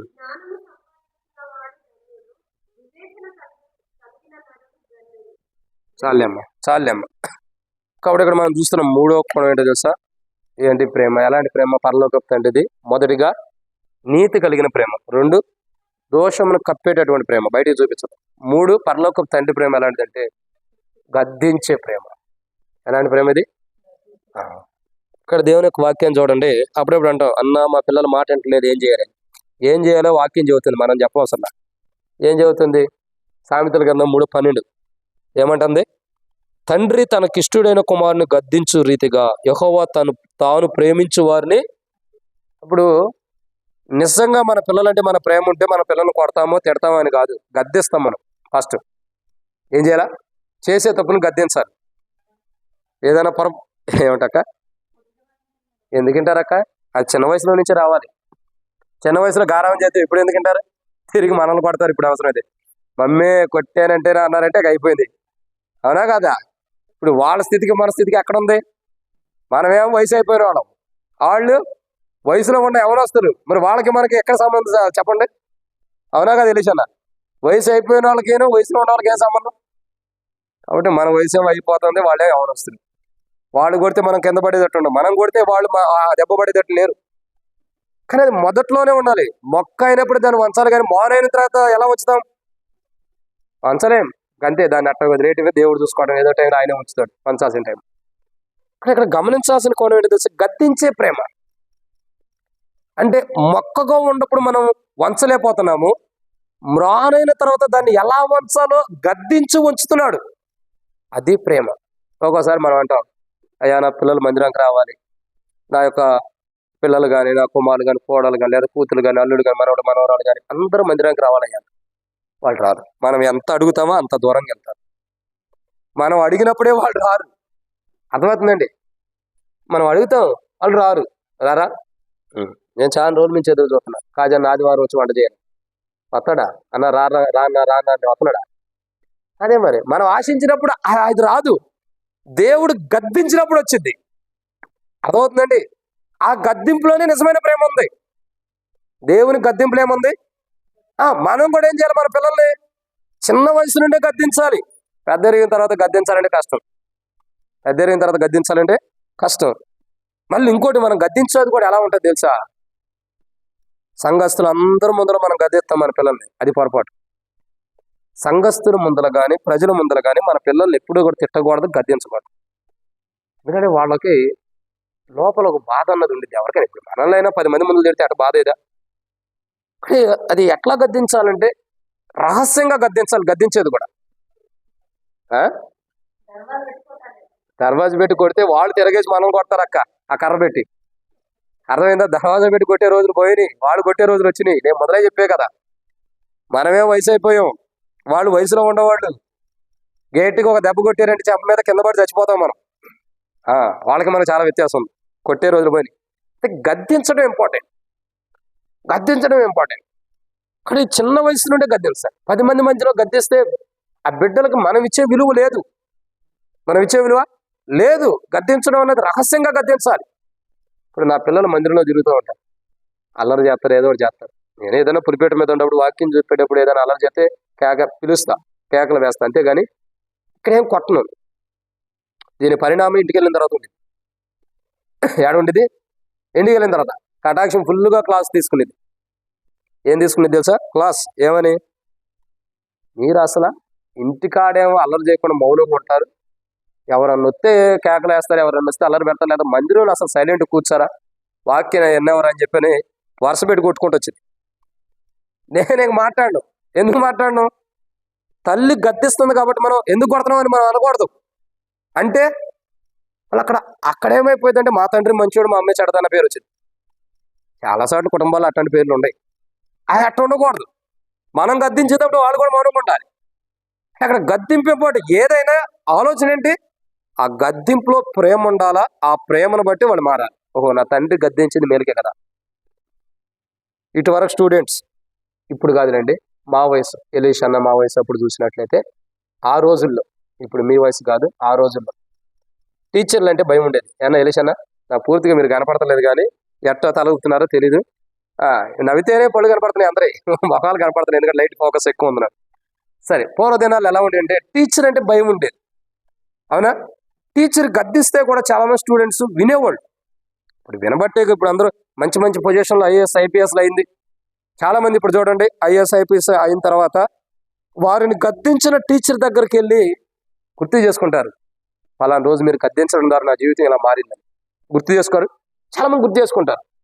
ఆ గద్దింపులోనే ప్రేమ ఉందని అర్థం చేసుకున్న వాళ్ళకి ఆ గద్దింపు యొక్క విలువ తెలిసిద్ది. ఈ మాస్టర్ వచ్చాడంటే నన్ను కొడతాడరా అని ఆ గద్దింపుని అర్థం చేసుకోలేని వ్యక్తికి ఆ ప్రేమ తెలియదు. ఎవరైనా టీచర్ అయినా, సేవకుడైనా, ఇంట్లో వారైనా, బంధువులైనా, భర్త అయినా, భార్య అయినా, పిల్లలైనా, ఎవరైనా సరే ఆ గద్దింపు దేని కొరకు ఇస్తున్నారంటే ప్రేమను బట్టి. మనం మారాలని. దేవుడు కూడా తన గద్దింపు ఎవరైతే వింటారో వాళ్ళకి నిజమైన ప్రేమ, దేవుని ప్రేమ, పరలోక ప్రేమ ఏంటో తెలియపరుస్తున్నాడు. దేవుని యొక్క ప్రేమ ఎలాంటిదంటే గద్దించే ప్రేమ. ఈ గద్దింపులో మన నాశనం అవటం ఉండదు. అయిద్దా? లేదు. ఒక్కోసారి మనం అంటాం, చెప్పు జ్యోతక్క, కోపంలో మనం ఏం చేస్తాం? చచ్చిపోమంటాం. కోపంలో చచ్చిపోమంటారక్క? అవునా? మంచిది. నువ్వు ఉండాలక్క సంఘంలో. ఇలాంటి వాళ్ళు చాలా మంది ఉండాలి, ఎందుకంటే ఉన్నదన్నట్టు మాట్లాడాలి. ఒకసారి మన కోపం వస్తే ఏమంటాం? నాకు గాని కోపం వచ్చిందంటేనా నేను మామూలు మనిషిని కాదంట. అవునా కదా? ఒక కుంటి అతను ఉంటాడంట ఒక ఊర్లో. కుంటి అతను ఉంటే చాలా మంది ఆయన తిట్టుకుంటూ వెళ్తున్నారంట రోడ్డు అంటే, ఏదో కోణంలో బట్టి ఎవడో వచ్చి తిడతా ఉంటాడంట. ఆయన అన్నాడంట, నేను కానీ లేచానంటే నీ ఎవరం బాగుండిద్ది అన్నాడు, నీ ఎవరం వేరుగుండిద్ది అన్నాడు. అంటే ఈయన లేకుండా ఆయన ఎవరం చూడడం. కానీ ఏమన్నాడు, నేను కానీ లెగిస్తే. కొన్ని కొన్ని కోణాలు ఎలా ఉంటాయంటే మన విధానమే వేరుగా ఉండిద్ది. కానీ తండ్రి గద్దెంపు వేరు. అసలు ఆ గద్దెంపుకి మన గద్దెంపుకి అసలు సంబంధమే పోల్చదగింది కూడా లేదు. ఆయన గద్దెంపులో మన జీవితం మారుతుంది. ఎన్నోసార్లు సంఘంలో పళ్ళ దగ్గర ఆయన గద్దెంపు ఎన్నిసార్లు విన్నా మనం. ఎన్ని పర్యాయం నువ్వు చేయెత్తి తీర్మానం చేసుకోవాలి, హృదయంలో కానీ చేయెత్తి కానీ. ఎన్నిసార్లు బల్ల వర్తమానం దగ్గర కానీ ఆ కోణాల్లో సంఘ ప్రార్థనలు అయినా, బైబిల్ స్టడీలు అయినా, ఉపవాస ప్రార్థనలు, ఎన్ని కోణాల్లో ఆయన గద్దెంపుని మనం విన్నాం.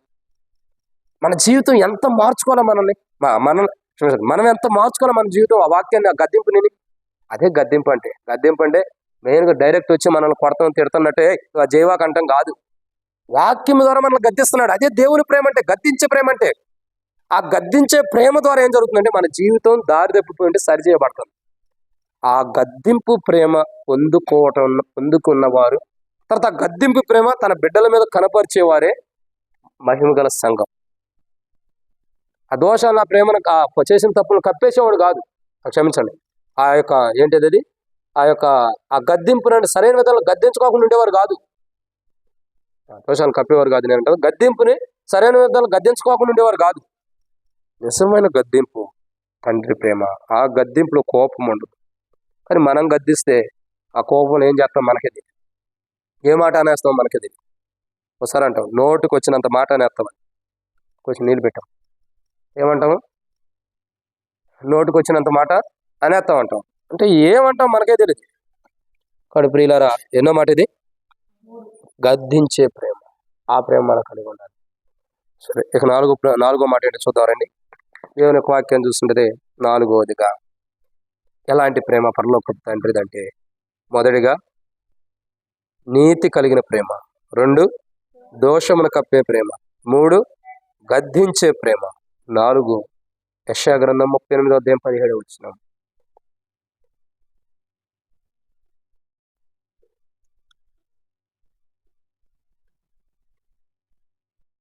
యెషయా గ్రంథము 38:17.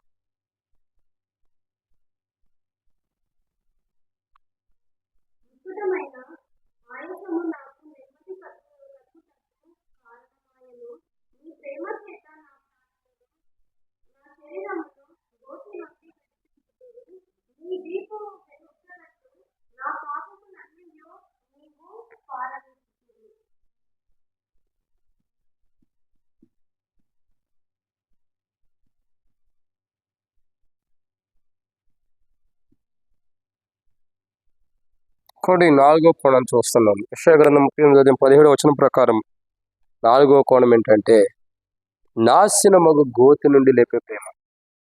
ఎలాంటిది? పైకి లేపే ప్రేమ. ఒక మాట చెప్పాలంటే ఎలాంటి ప్రేమ అండి ఇది? పైకి లేపేటటువంటి ప్రేమ. మీరు చూడండి, ఇక్కడ భక్తుడు ఏమంటున్నారండి? నాశనమైన గోతు నుండి బయటకు లేపే ప్రేమ. నీ ప్రేమ చేత నాశనమగు గోతు నుండి నేను పైకి లేపబడుతుంది, లేవనెత్తబడుతుంది, లేచెత్తిని అని అంటున్నారు. ఎందుకంటే అది పైకి లేపే ప్రేమ. నాశనమైపోతున్న మనల్ని పైకి లేపేటటువంటి ప్రేమ. మనం ఎలా ఉంటామంటే, మన కుటుంబంలో ఎవరైనా నాశనం అయిపోతుంటే దేవుడే చూసుకుంటాడని వదిలేస్తాం. కానీ అసలు నిజమైన మాట ఏంటి తెలుసా? ఆ నాశనం అయ్యే వారిని పైకి లేపడం కొరకై ఆ దేవుని పైకి లేపే ప్రేమ ఏంటన్నది మనం గ్రహించి వాళ్ళ మీద కనపరచాలి. దేవా నువ్వే చూసుకుంటే మరి నువ్వెందుకున్నట్టు ఈ భూమి మీద? దేవుడు చూసుకునే లెక్క అయితే నీవు నేను ఎందుకున్నట్టు? నాశనం అయ్యే వారిని పైకి లేపడానికి వాళ్ళ మీద ప్రేమ కనపరచాలా? వారి కొరకు ప్రార్థించడానికే మనం ఈ భూమి మీద ఉంది. మనం ఏం చేస్తాం? దేవా నీకు అప్పచెబుతున్నావు, నువ్వే చూసుకుంటాం. దేవునికి అప్పచెబితే నువ్వు నేను చేసేది ఏంటి? ఖాళీ కూర్చుని తింటా కూర్చుంటావా? చెప్పండి, ఏం చేస్తాం? అందుకే ఇక్కడ బైబిల్ ఏం చెబుతుంది? గోతుల్ని పైకి లేపే ప్రేమ. అంటే పైకి లేపేటటువంటి ప్రేమ, గోతులో పడిపోయిన వారిని లేపేటటువంటి ప్రేమ. ఆ గోతులో పడిన వారిని గోతులో ఉంచడం కాదు, ఆ గోతు నుండి పైకి లేపేటటువంటి ప్రేమ. కీర్తనకారుడు అంటాడు, జికట గల దొంగ ఊపిలో నుండి పైకి లేవనెత్తివి. అంటే ఈ ప్రేమ ఎలాంటిది అంటే పైకి లేవనెత్తేది, కిందకి నొక్కేసేది కాదు. ఈ ప్రేమ ఎలాంటిది? పైకి లేవనెత్తేది.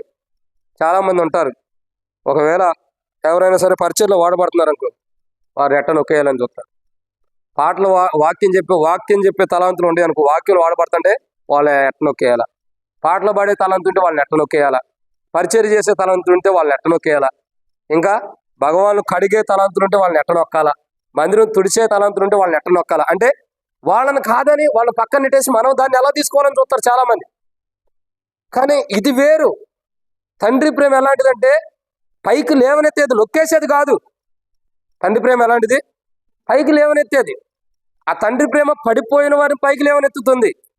చూడండి, ఆ యొక్క మరి ఎవరు ఆ పాపాత్మురాలైన స్త్రీ రాళ్ళతో కొట్టబడతాను సిద్ధంగా ఉన్నవారు పైకి లేవనెత్తలా. ఆ జీవితాన్ని మార్చిన యేసు ప్రభువారు పాదం దగ్గరికి వచ్చినప్పుడు ఆయన లేవనెత్తి, అమ్మా నీ పాపాలు క్షమించమని నేను చెప్పలా. అంటే ఈ ప్రేమ ఎలాంటిదంటే పైకి లేవనెత్తే ప్రేమ. పైకి లేవనెత్తేది కృంగదీసే ప్రేమ కాదు. మీరు చూడండి, హిజ్కియా యొక్క జీవితం చూసినట్టే ఆయన మరణకరమైన రోగంతో ఉన్నప్పుడు, హిజ్కియా మరణకరమైన రోగంతో ఉన్నప్పుడు దేవుడు మాట్లాడినప్పుడు ఆ వ్యక్తి సరి చేసుకున్నప్పుడు అక్కడ పైకి లేవనెత్తే ప్రేమను కనపరిచాడు. నువ్వు ఇదే రోగంతో సావరా అని చెప్పి 15 సంవత్సరాలు ఎట్లా కొనమన్నాడా? పైకి లేవనెత్తాడు. అంటే ఆ లేవనెత్తే ప్రేమ కలిగిన వాడైనా, ముంచేసే ప్రేమ, కిందకు నొక్కేసేటటువంటి వాడు కాదే ఆయన. ఎలాంటి వాడు? అందుకే ఆయన పైకి లేవనెత్తే ప్రేమ కలిగిన వాడన్న దాన్ని సాదృశ్యం ఏంటి తెలుసా?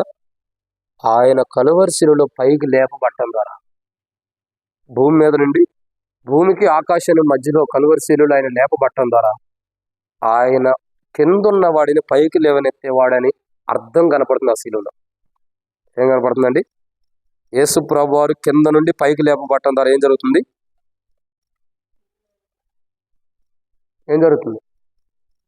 మానవుని పైకి లేవనెత్తేటటువంటి దేవుని ప్రేమ లాంటిది అక్కడ కనబడుతుంది. కాబట్టి ఈరోజు మనం చూడాలి, ఒకటి పరలోకపు తండ్రి ప్రేమ లాంటిది, నీతి కలిగింది. 2 దోషములు కప్పేది. 3 గద్దించే ప్రేమ. 4 నాశనకరమైన గోతు నుండి పైకి లేవనెత్తేటటువంటి ప్రేమ.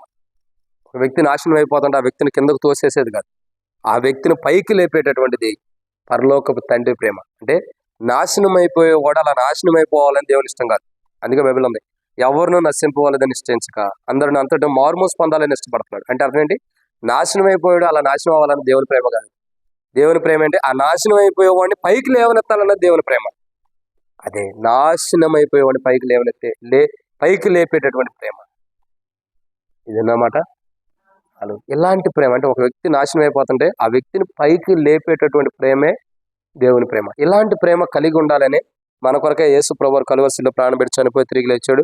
ఆయన మరణ భూస్థాపన ద్వారా మహిమగల సంఘముగా మనం కూడా అనేకులు పైకి లేవనెత్తి ప్రేమ కలిగిన వారికి ఉండాలని ఆయన ఇష్టపడుతున్నాడు. ఇది అన్నమాట. ఇక 5వ విషయాన్ని చూద్దామా రండి. 5వ మాట, దేవుని యొక్క వాక్యాన్ని చూసినట్టే 5వ మాట జెఫన్యా గ్రంథం 3వ అధ్యాయం 17వ వచనం.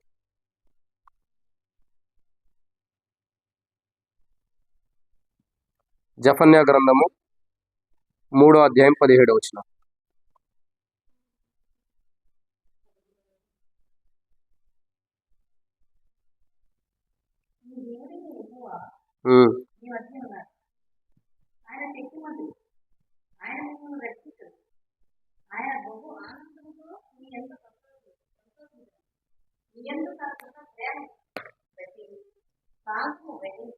శాంతం కదక్క, శాంతం.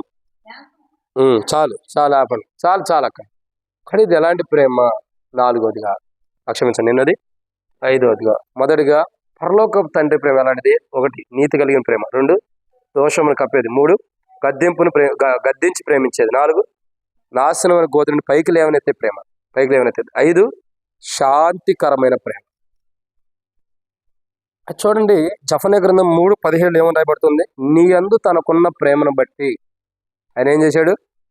శాంతం వహించాడంట. అంటే ఆ ప్రేమ ఎలాంటిది? శాంతికరమైన ప్రేమ.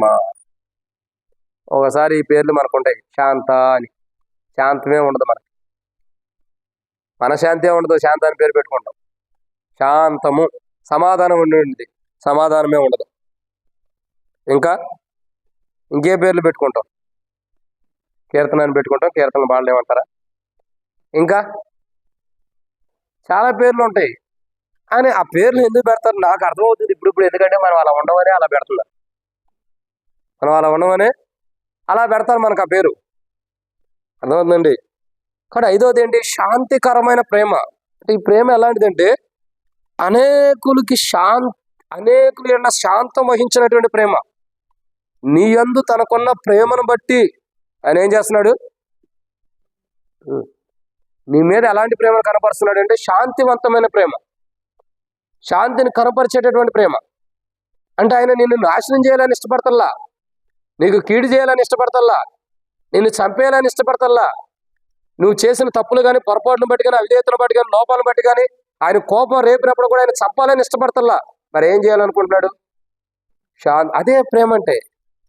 పరలోకపు తండ్రి ప్రేమ అదే, శాంతం వహిస్తున్నాడు. ఆ శాంతివంతమైన ప్రేమ ఈరోజు నా ఎడల నేను చెప్పగలుగుతా. దాదాపు 18-20 సంవత్సరాలు నా ఎడల శాంతివంతమైన ప్రేమను చూపించాడు.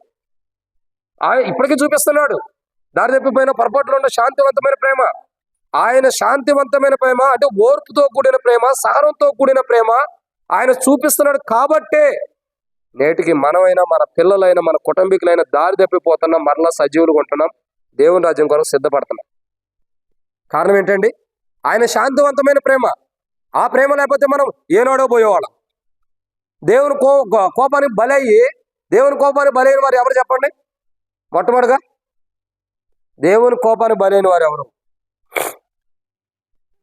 ఎవరు? సొలొమోను, సౌలు, ఇంకా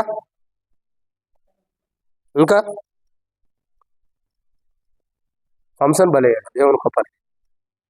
దేవుని కోపానికి బలైన వారు, చేసిన తప్పును బట్టి బలైన వారు ఎవరు తెలుసా? నోవాహు ఓడగట్టినప్పుడు ఆ ప్రజలందరూ. మన దేవుని కోపాన్ని బట్టి బలైన వారు ఎవరు? ఆది కాండంలో చూస్తాం. మరలా 2వ కోణం, అబ్రహాము ప్రార్థన చేస్తాడు. అయ్యా పట్టణంలో 50 మంది, 45 మంది, 40 మంది. ఎవరో వాళ్ళు సదోమ గుమ్మర పట్టణాలు, 10 మంది కాదు, సదోమ గుమ్మర పట్టణస్తులు. అంటే దేవుని కోపం. కానీ ఇక్కడ శాంతివంతమైన ప్రేమను కనపరుస్తున్నాడు. అంటే ఒకప్పుడు ఆయన యొక్క విధానం తప్పు చేసిన వాడి మీద కోపగించుకునేవాడు. కానీ ఇప్పుడేమంటాడు? నువ్వు తప్పు చేసినా, పొరపాటు చేసినా నీ మీద శాంతివంతమైన ప్రేమను కనపరుస్తున్నాడు. అంటే ఆ నోవాహు ఓడగట్టినప్పుడు ఆ జలప్రయాణంలో మునిగిపోయిన వాళ్ళలాగా, లేదంటే ఆ అగ్నిలో కాలిపోయినటువంటి ప్రజల్లాగా నేటి దినాల్లో మనం ఎందుకు ఉండలేదు? ఎందుకు మనకు ఆ చావు రావట్లేదంటే, ఆ మరణం రావట్లేదంటే మన మీద శాంతివంతమైన ప్రేమ దేవుడు క్రీస్తు ద్వారా మనకు కనపరుస్తున్నాడు. యేసు ప్రభువు కలువరిశిలో ప్రాణం పెట్టి చనిపోయి తిరిగి లేచడం ద్వారా ఆయన బలి అర్పణ బట్టి దేవుడు శాంతం వహించాడు. నీ అందరూ తనకున్న ప్రేమను బట్టి శాంతం వహించాడు ఆయన. అంటే శాంతివంతమైన ప్రేమ ఇది, శాంతికరమైన ప్రేమ ఇది. నేను బాధ పెట్టేదో కష్టపెట్టేది కాదు ఈ ప్రేమ, శాంతివంతమైనది. అందుకంటారు కదా, ప్రయాసపడి భారం వస్తున్న సమస్యన్నారు నా దగ్గర నేను మీకు విశ్రాంతినిస్తాను. ఏ శాంతి ఇస్తా అంటున్నాడు? ఏ శాంతి? విశ్రాంతి. చాలా శాంతులు ఉన్నాయి, విశ్రాంతి, మనశ్శాంతి, ఇంకా తెలిసిన ఏదో ఒకటి చెప్పండి అని నేను చెబితే బాగదు కదా. ఇంకేముంది? చెప్పింది మనశ్శాంతి కదమ్మా, విశ్రాంతి, మనశ్శాంతి, ఇంకా కదా దేవుడిచ్చే. మనలో ఉండే కాదు నేను అంటుంది, ఆ శాంతులు అయ్యాని మనలో ఉంటాయి, దేవుడిచ్చే. ఓసారి చూద్దాంలేండి శాంతుల గురించి కూడా. కాబట్టి ఏదో శాంతి సర్లేండి. కాబట్టి దేవుని యొక్క వాక్యాన్ని చూసినట్టే ఎన్నో కోణం ఏంటిది? ఐదోది శాంతికరమైన ప్రేమ పరలోకపు తండ్రిదంటే. అంటే ఈ ప్రేమలన్నీ కలిపితేనే దేవుని ప్రేమ పరలోకపు తండ్రిది. ఇలాంటి కోణంలో కనపరుచుకుంటున్నాడు ఆయన ప్రేమని. ఇలాంటి ప్రేమ మనకిస్తున్నాడు, ఆయన ప్రేమని మనకిస్తున్నాడు కదా, ఇచ్చాడు. ఆ యేసు ప్రభు వారు కలువరిశిలో ప్రాణం పెట్టడం ఆ ప్రభు ద్వారా పరలోకపు తండ్రి ప్రేమను మనకిచ్చాడు. ఏంటి? శాంతివంతమైన ప్రేమ. అంటే మనం ఎలా ఉండాలి ఇప్పుడు ఇంట్లో చెప్పండి? ఈ మాట చెబితే నన్ను గురించి చెప్పాడు అంటారు. నేను కూడా ఉండాల్సింది అట్టగే, నేనైనా మీరేనేంటి? ఎలా ఉండాలి మనం? ఎలా ఉండాలి? శాంతంగా ఉండాలి. శాంతంగా ఉండాలంటే ఏం చేయాలి? ఎదుక్కోవాలా? ఏడ దొరికిద్దక్క? ప్రశాంతత ఏడ దొరికింది? మరి అప్పుడు ఏం చేయాలి మనం? మరి అంతే. దేవుని యొక్క వాక్యాన్ని చూసినట్టే శాంతివంతమైన ప్రేమ. ఆయన కోపగించుకునేవాడు కాదు. ఆయన మనం ఎన్ని తప్పులు చేసినా, ఎన్ని పొరపాటు చేసినా శాంతం చూపిస్తున్నాడు. అది ఆయన ప్రేమ. ఒక్కొక్కసారి నేను నా పిల్లల మీద కోపగించుకుంటా, తర్వాత నాకేమనిపించింది తెలిసి అమ్మటే వాళ్ళు ఏడుస్తుంటే ఒకసారి కొడతా కూడా. గద్దించాలి, శిక్షించాలి అని కూడా బైబిల్ ఉంది. తండ్రి శిక్షించు కుమారుడు దాన్ని శిక్షిస్తాం. ఒకసారి కొడతా ఉంటే ఏదైనా తప్పు చేస్తే. వాళ్ళు ఏడుస్తుంటే పెద్ద పాప కాడి నుంచి, పెద్ద పాప అయితే అసలు కొట్టవసరం, కేకేస్తేనే ఏడ్చింది. అసలు గట్టిగా చూస్తే చాలు ఏడ్చేసేదాకా.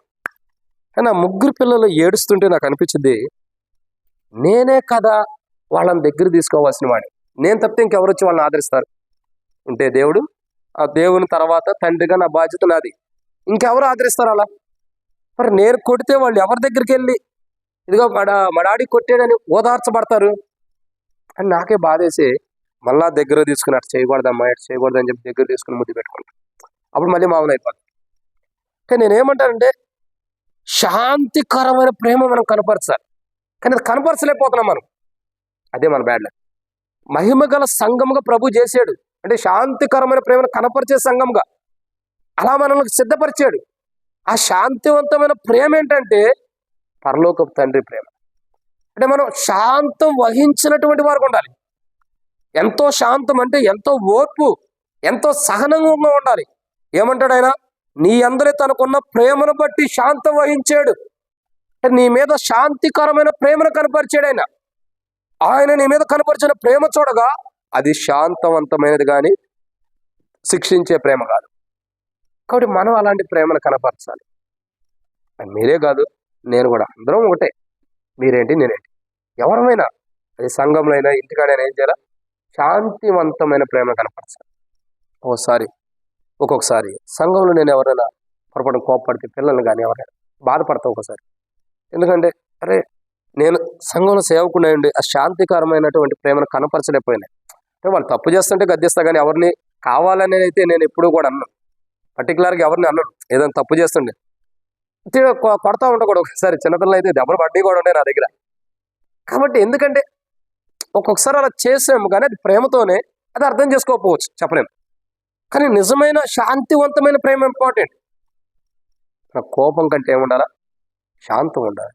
అంటే ఎప్పుడైతే ఓర్పు సహనం మనలో ఉంటుందో అది క్రీస్తు యొక్క శాంతికరమైన పరలోకపు తండ్రి ప్రేమ. ఆ పరలోకపు తండ్రి ప్రేమ మనలో ఉండాలి. ఏముండాలా? ఆ పరలోకపు తండ్రి ప్రేమ. దాని కొరకై యేసు ప్రభు వారు ఆ పరలోకపు తండ్రి ప్రేమ కలిగిన వారి సంఘం, అలా సంఘంగా చేసి ఆ పరలోకపు తండ్రి ప్రేమను మనకి ఇవ్వడం కొరకై యేసు ప్రభువారు కలువరిశిల్లో మన కొరకే ప్రాణం పెట్టాడు. ఇది ఎన్నమాట? ఎన్నమాట ఇది? అన్నా గడి పెట్టారా? 5వ మాట. కాబట్టి ఇక్కడ మనం చూసినట్టే 5వ కోణం పరలోకపు తండ్రి ప్రేమ. జాగ్రత్త చూసేయాలండి. ఏమన్నా ఉంటాయి. పరలోకపు తండ్రి ప్రేమ ఎలాంటిదంటే శాంతికరమైనది. మనం అన్నిట్లో శాంతం వహించాలి. మహిమ గల సంఘం ఏంటో తెలుసా? అన్ని విషయాల్లో శాంతం వహించి పరలోకంలోకి ప్రవేశించేది మహిమ గల సంఘం అంటే. ప్రతి విషయంలో, ప్రతి సందర్భంలో ఓర్పు సహనం కలిగి ప్రవేశించేదే మహిమ గల సంఘం అంటే. అలా ఉండాలి మనం. ఇదన్నమాట. 6 విషయం చూద్దానండి. సామెతల గ్రంథం 17వ అధ్యాయం 17.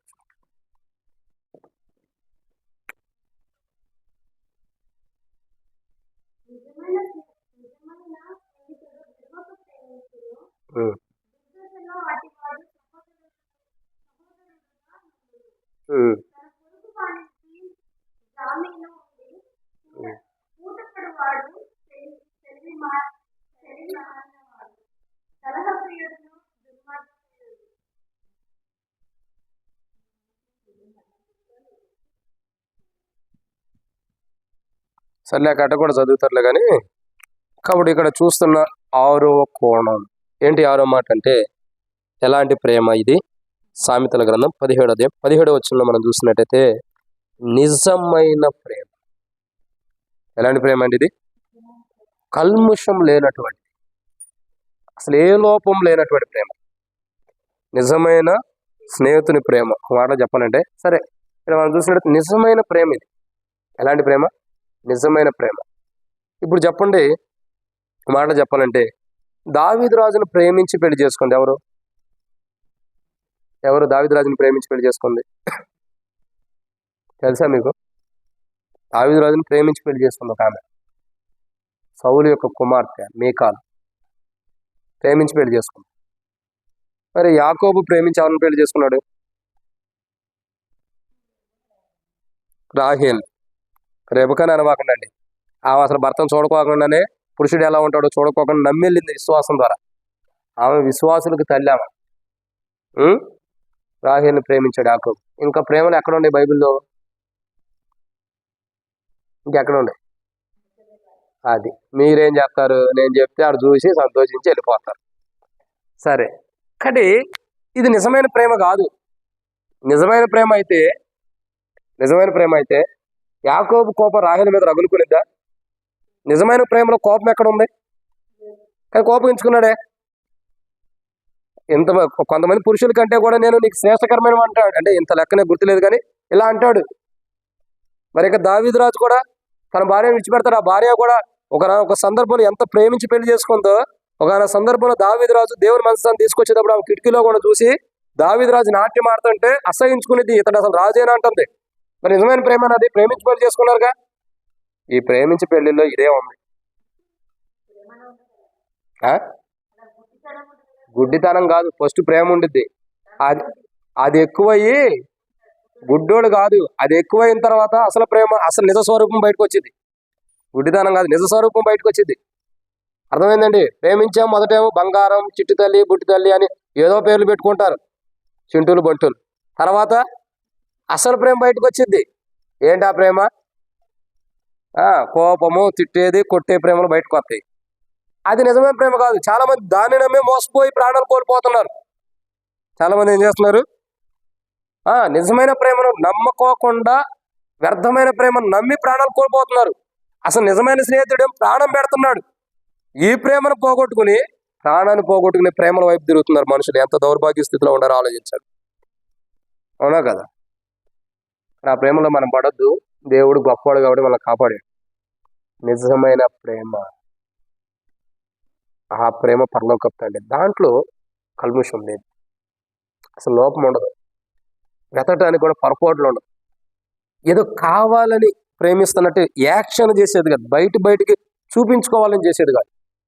కొంతమంది మందిరంలో ఉంటారు, ఏదైనా పని చేసేటప్పుడు కానీ ఏదన్నా విధానంలో ఉన్నప్పుడు కానీ పెద్ద కేకలేస్తారు. సరదాకా ఎవరో ఒకళ్ళు కేకలేస్తారు. ఎందుకు వేస్తారు? సేవకుడు నా స్వరం వినాలి, నేను పని చేస్తున్నట్టు. అట్లా అసలు వాస్తవం అయితే దేవుడు చూడాలి. కానీ చాలా మంది ఏం చేస్తారు, కొంతమంది ఉంటారు, నేను మధురుడు ఆదివారం రోజు చూస్తూ ఉంటా కొంతమందిని. ఆ, కొ- కొంతమంది ఉంటారు అక్క, నేను చూస్తా కదా. కాబట్టి ఏంటంటే కొంతమంది ఉంటారు ఏమంటారు, ఓ అన్న ఇక్కడ అచ్చి ఇచ్చి అని పెద్ద పెద్ద కేకలేస్తూ ఉంటాం. అంటే సేవకుడు వినాలని లేదా పక్కన వాళ్ళు వినాలని, పని చేస్తానని ఇతరులు చూడాలన్నట్టు కోణం ఉండిద్ది. అది నిజమైనది కాదు, అది యాక్షన్. ఇక్కడ రియాక్షన్ ఉండదు కానీ యాక్షన్ ఉండదు ఇక్కడ దేవుని దగ్గర. నిజమైన ప్రేమ అది. ఆయన రియాక్షన్ ఏంటంటే నిజమైన ప్రేమ, నటనతో కూడింది లేదు, వేషధారణ లేదు. ఆయన ప్రేమ స్వచ్ఛమైనది. ఒక మాటలో చెప్పాలంటే ఎలాంటి ప్రేమ, మీరు చేసేది కాదు లెక్క. నేను మనవుల గురించి అంటున్నా, బయట మధురాల్లో చూస్తూ ఉంటా కదా. స్పెషల్ మీటింగ్లకు వెళ్ళినప్పుడు ఏం చేస్తారు, నా రూమ్ దగ్గరకు వచ్చి కేకలేస్తారు. నేను అనుకుంటే వీళ్ళు పెద్ద పని చేసి చెప్తున్నారు అనుకుంటే, ఏం చేయరు, కేకలు వేసేవాళ్ళు పని తక్కువ గోల ఎక్కువ. ఏమన్నది, పని తక్కువ గోల ఎక్కువ. పని చేసేవాడు గోల చేయరు, గోల చేసేవాడు పని చేయరు. అవునా కదా? అదే కాబట్టి చాలా మంది అట్లా ఉంటారు. స్పెషల్ మీటింగ్లో చాలా మంది చూస్తూ ఉంటాం కదా. ఇక్కడ నిజమైన ప్రేమ ఏంటంటే వేషధారం లేదు, స్వచ్ఛమైనది, దాంట్లో కల్తీయే లేనిది, కల్పితమైనది కాదు. అది లేని దాన్ని కలగలుపుకున్నది కాదు, ఉన్నదాన్ని తీసివేసింది కాదు, అది స్వచ్ఛమైనది. మనం అంటాం కొన్ని పాల ప్యాకెట్ల మీద యాడ్ చూస్తున్నాం, స్వచ్ఛమైన పాలు అని. స్వచ్ఛమైనవో కాదో పైన భగవంతుడికే తెలుసు. ఆ పాలు ఎలాంటివి అన్నది. కానీ ప్రభు ప్రేమ ఎలాంటిదంటే నిజమైన ప్రేమ అంటే స్వచ్ఛమైనది, దాంట్లో లోపమే లేనటువంటి, ఏ బలహీనత, ఒక మాట చెప్పాలంటే నిస్వార్థమైన ప్రేమ. అంటే ఏది ఆశించుకోకుండా ప్రేమించే ప్రేమ అది. ఎలాంటి ప్రేమ అంటే అది, ఏది ఆశిస్తలా, నిజమైన ప్రేమ అది. ఏమి ముగిస్తున్న లెక్క, ఏది ఆశించినటువంటి నిజమైన ప్రేమ. వాక్యం కాదు, టైం ఎంత అయిందో చూసుకుంటున్నాం మెయిన్. కాబట్టి నిజమైన ప్రేమ, ఈ నిజమైన ప్రేమ పరలోకపు తండ్రిది. ఆ నిజమైన ప్రేమను కనపరచడానికి యేసుప్రభు ఈ లోకానికి వచ్చి కలువరిశిలలో ప్రాణం పెట్టి చనిపోయి తిరిగి లేచాడు.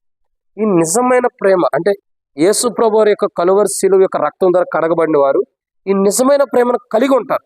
ఈ నిజమైన ప్రేమను కలిగిన వారు ఈ తమ నిజమైన ప్రేమను ఇతరులపైన కూడా కనపరిచి లోపం లేని ప్రేమను కనపరిచారు. కాబట్టి నిజమైన ప్రేమతో పరలోకంలోకి ప్రవేశించినప్పుడు ఆ దేవదూతలు కూడా ఆశ్చర్యపోతాయి, అబ్బా నిజమైన ప్రేమికులు అంటే వీళ్ళే.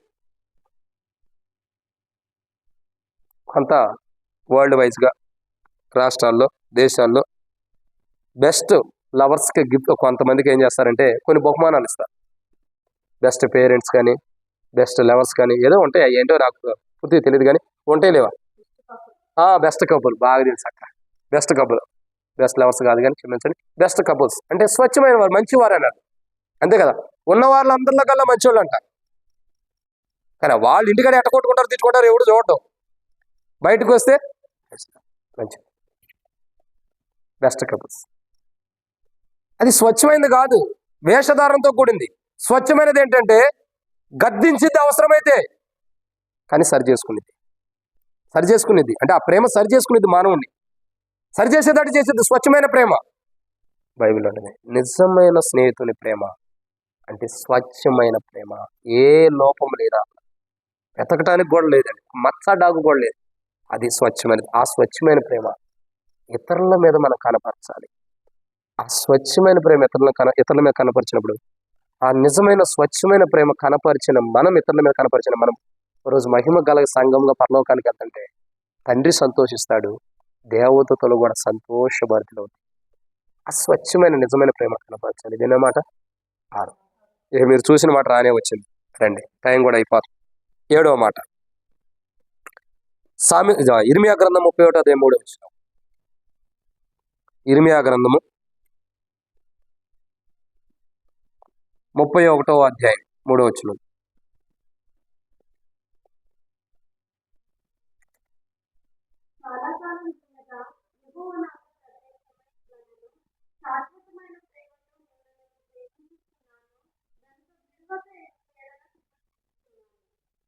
చాలా. కాబట్టి ఇక్కడ మనం చూస్తున్న మాట ఏంటంటే లాస్ట్ మాట, పరలోకపు తండ్రి ప్రేమ ఎలాంటిదంటే శాశ్వతమైన ప్రేమ. అంటే ఒక మాట ఎవర్ లాస్టింగ్ లవ్, ఎప్పటికి ఉండేటటువంటి ప్రేమ. ఒక మాటలో చెప్పాలంటే నిత్యత్వపు ప్రేమ. శాశ్వతమైన ప్రేమ అంటే అలాంటిది నిత్యత్వపు ప్రేమ, ఎప్పటికి ఉండేటటువంటి ప్రేమ అంటది. పాట కూడా పడతాను, నీ ప్రేమ మారనిది. ఏం పడతావు అక్క? అది కాదులే, నీ ప్రేమ మారనిది శాశ్వతమైనది. అది అట్లా పాడతాం. ఆ పాట పూర్తిగా నాకు పాట పుస్తకం తీసుకుంటే కానీ రాదు. నిన్ను ఏదో ఉందో పాట. కాబట్టి ప్రియులారా, శాశ్వతమైన ప్రేమ, నిత్యత్వం కలిగినటువంటి ప్రేమ, ఆ ప్రేమ తండ్రి ప్రేమ, శాశ్వతమైన ప్రేమ. ఈ ప్రేమ మనకు అవసరం. ఒకరోజు మహిమ గల సంఘం అంటే కలువరి శిలువ ద్వారా, ఆ కలువరి శిలువ యొక్క రక్తం ద్వారా కడగబడి, కలువరి శిలువ యొక్క రక్త ప్రోక్షణ కిందకు వచ్చి ఆ రక్తం ద్వారా కడగబడి శాశ్వతమైన ప్రేమ, తండ్రి ప్రేమను కలిగి, ఆ శాశ్వతమైన ప్రేమ ఈ భూమి మీద కనపరిచి, ఆ శాశ్వతమైన ప్రేమ కలిగి పరలోకంలోకి ప్రవేశించేది మహిమ గల సంఘం అంటే. ఈరోజు మనం గమనించాలి, ఒక వ్యక్తి మీద సహజంగా మనం ఎప్పుడు వరకు ప్రేమిస్తాం చెప్పండి? అంటే అప్పుడే సర్దిరాత్నం, ఇంకా చాలా ఉంది చెప్పాలి. ఒక వ్యక్తిని ఎప్పుడు వరకు ప్రేమిస్తాం మనం చెప్పండి?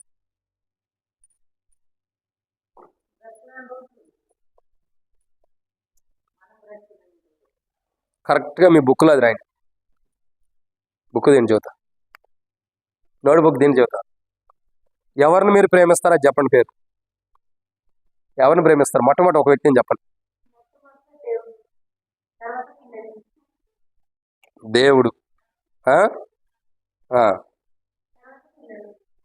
భర్త వెళ్ళిపోయాడు, పిల్లలు, ఇంకా ఇంకా చెప్పండి, ఇంకెవరో చెప్పండి. ఇది ఆంధ్రయానికి అర్థమైపోతుంది నీకు. చెప్పండి. ఫస్ట్ దేవుడు, తర్వాత పిల్లలు. ఓకే, నేను కాదని అట్లా. ఇప్పుడు నోటి మీద రాసుకోండి. శాశ్వతమైన ప్రేమ అంటే ఏంటండి? చెప్పండి, ఏంటిది? దేవుని ప్రేమ కాదు. శాశ్వతమైన ప్రేమ అంటే ఎప్పటికి ఉండేటటువంటి ప్రేమ అని అర్థం. దేవుని ప్రేమే మనం చూసే దేవుని ప్రేమ గురించే కదా. శాశ్వతమైన ప్రేమ అంటే ఎప్పటికి ఉండేదని అర్థం. ఎప్పటికిగా నిత్యత్వంలో కూడా ఉండేది ఆ ప్రేమ. నేను అంటున్నా కదా, ఎప్పటికి ఉండే ప్రేమ మనం ఎవరి మీద కనపరుస్తామంటే జ్యోతక మొట్టమొదటి దేవుడి మీద చెప్పింది. ఇప్పుడు ఈ రోజు రాసుకో, ఒక అనారోగ్యం వచ్చిన తర్వాత దేవుని మీద ప్రేమ ఉండిద్దో పోయిద్దో నేను తర్వాత చెబుతా. మరి అది ఉండట శాశ్వతంగా చూపించినట్టే లేదా?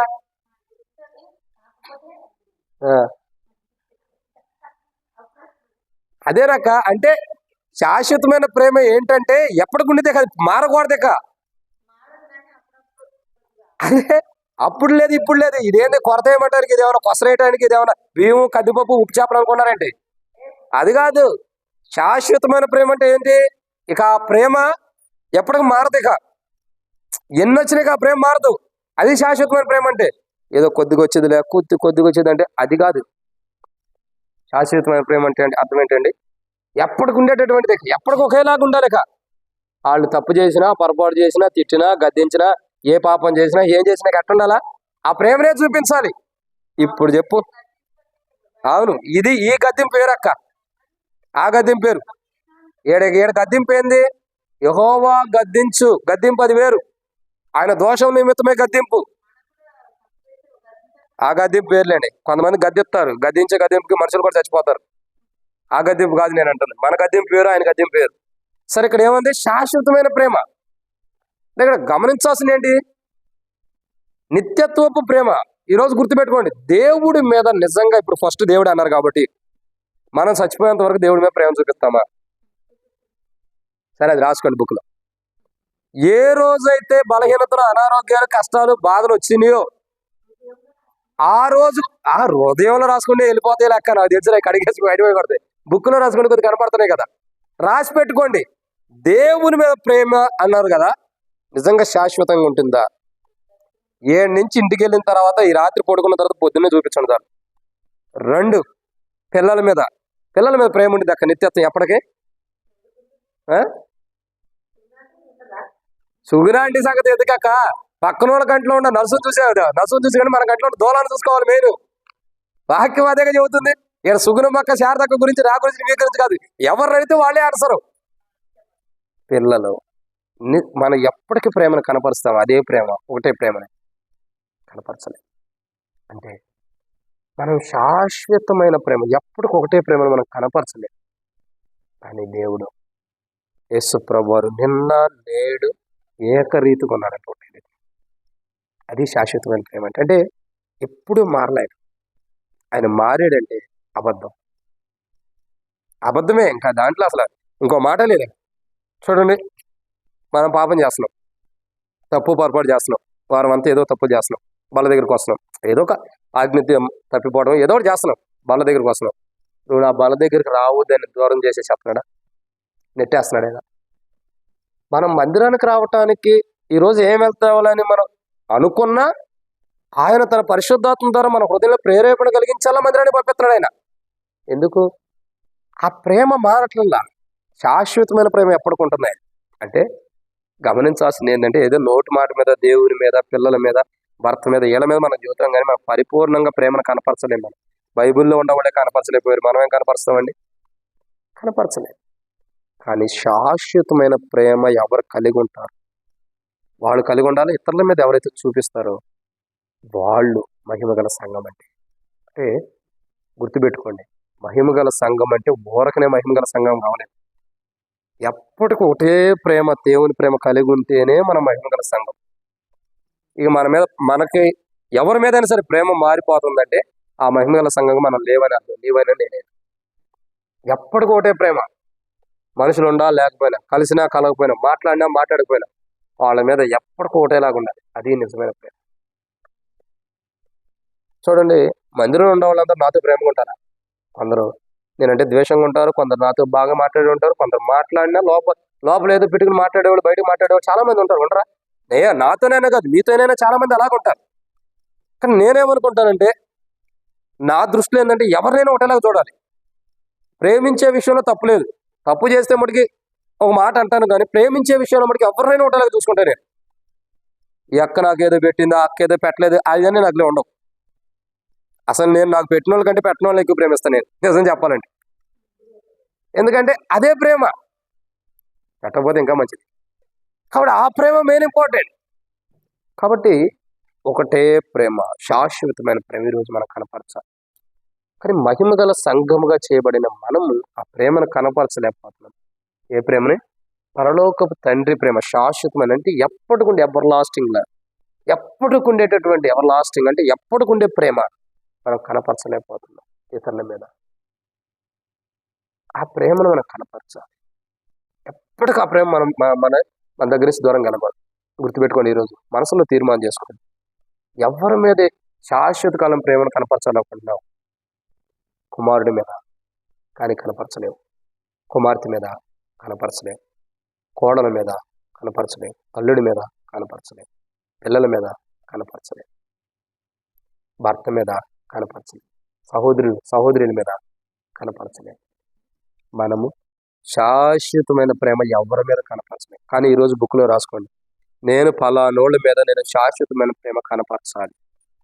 ఈ రోజు నుంచి ప్రార్థన చేయండికి వెళ్ళి, ప్రభా నేను మహిమగల సంఘం ఉండాలంటే శాశ్వతమైన ప్రేమ నేను కలిగి ఉండాలి. ఇదిగో వీళ్ళ మీద శాశ్వతమైన ప్రేమ నేను కనపరచలేకపోతున్నా. ఈ అందరి మీద శాశ్వతమైన ప్రేమ కనపరిచేటట్టు నాకు మనసు లేదు. అందరి మీద శాశ్వతమైన ప్రేమను కనపరిచే జీవితం నాకు ఇవ్వు ప్రభా. ఇంటికి వెళ్ళి ప్రార్థించి లిస్ట్ పెట్టుకో, ఎవరెవరు ఉండారు, నువ్వు ఎవరిని అసహించుకుంటున్నావు, ఎవరి మీద శాశ్వతమైన ప్రేమను కనపరచలేకపోతున్నావు, ఆ లిస్టు రాసుకో. ఎన్ని బుక్కులైనా పర్లా, వాళ్ళందరి మీద రాసుకో, వాళ్ళందరి పేర్లు రాసుకో. వాళ్ళందరి గురించి శాశ్వతమైన ప్రేమ కనపరచడం కొరకు ప్రార్థన చేయి. ప్రభా నేను ఇలా శాశ్వతమైన ప్రేమ ఫలానా మీద కనపరచలేకపోతున్నా. ఎప్పుడైతే ఇలా ప్రార్థన చేస్తావో నీ మనస్తత్వం ప్రభు ఎరిగినవాడు, నీ హృదయాన్ని ప్రభు ఎరిగినవాడు. ఏదో సేవకుడు చెప్పేయడం చేయడం కాదు, మన హృదయాన్ని ఎరిగినవాడు ఆయన. మనం ఎలా చేస్తాం? అప్పుడైనా నువ్వు శాశ్వతమైన ప్రేమను చూపించాలనుకుంటున్నావు, కానీ ఎదుటి వ్యక్తి దాన్ని పొందలేకపోతున్నప్పుడు ఆ తప్పు నీ మీద, నా మీద ఉండదు. అది పొందిన వాడి మీద ఉండదు, కానీ చూపించిన వాడి మీద ఏ తప్పు లేదు. కాబట్టి లిస్ట్ రాసుకో, ఎవరి మీద శాశ్వతమైన ప్రేమను కనపరచలేకపోతున్నావు, ఎప్పటికీ ఎవరి మీద ప్రేమను చూపించలేకపోతున్నావు. వాళ్ళని చూస్తే నీకు, ఈ మనిషిని చూస్తే కోపం వస్తుంది, ఈ మనిషిని చూస్తే నాకు విరక్తి వస్తుంది, ఈ మనిషిని చూస్తే అసహ్యం వస్తుంది, ఈ మనిషిని చూస్తే అసలు నాకు చాలా లోపల బాధగా ఉంటుంది, ఈ మనిషిని చూస్తే నేను చంపేయాలనిపిస్తుంది, ఈ మనిషిని చూస్తే నాకు నేనే చచ్చిపోవాలనిపిస్తుందని ఎవరి గురించి అయితే నీకు ఇష్టం లేదు, ఎవరి మీద అయితే నువ్వు ప్రేమను కనపరచలేకపోతున్నావు, రైట్ ద బుక్. బుక్లో రాయి, ఆ వ్యక్తి పేరు రాసుకో. ప్రభా, ఈ వీళ్ళ మీద నేను శాశ్వతమైన ప్రేమను కనపరచలేకపోతున్నా. నాకు ఆ దృష్టి, ఆ మనసి, ఆ శాశ్వతమైన ప్రేమని కనపరిచే జీవితం నాకు నువ్వు క్రీస్తును అనుగ్రహించు. ఖచ్చితంగా పరిచయాల మీద శాశ్వతమైన ప్రేమను కనపరచలేదా? శాస్త్రుల మీద కనపరచలేదా యేసు ప్రభు వారు? ఇంకా కుష్టివారి మీద కనపరచలేదా? గుడ్డివారి మీద కనపరచలేదా? ఆయన ప్రేమ అసలు ఎవరి మీద లేదంటానికి లేదు, అందరి మీద ఒకటేలాగా. అందుకే యేసు ప్రభు ప్రేమ ఒకటే, ఒకే ప్రేమ అందరికి పంచాడు. ప్రేమ మారల, శాశ్వతమైనది. ఆయన మారడు, ఆయన ప్రేమ మారదు, ఆయన ఒకేలాగా ఉండాలి. కాబట్టి ఇక్కడ మనకు కావాల్సింది ఏంటి? శాశ్వతమైన ప్రేమ ఎవరి మీద చూపించాలి. అందుకే ప్రభు ఒక మాట అంటాడు, మీరు ఉరుములో జ్యోతికి వెళ్ళింది కాదంటే మౌనం ఉంటే మీరు చెప్పండి. ప్రభు ఒక మాట అంటాడు, మిమ్మును ప్రేమించిన వారు మీరు ప్రేమిస్తే ప్రయోజనం ఏంటి? అవునా?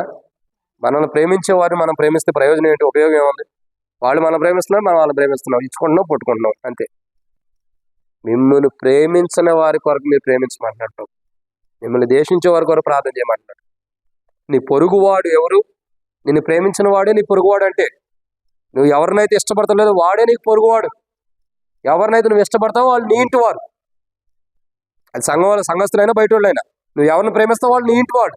నువ్వు ఎవరినైతే ప్రేమించావు వాడు పొరుగువాడు. బైబిల్ ఏమంటుంది? నీ పొరుగు వారిని ప్రేమించండి. నువ్వు ఎవరిని ప్రేమిస్తలేదు, ఎవరి మీద అయితే శాంతికరమైన, క్షమించండి, శాశ్వతమైన ప్రేమను కనపరచట్లేదు, అది రాసుకో బుక్లో.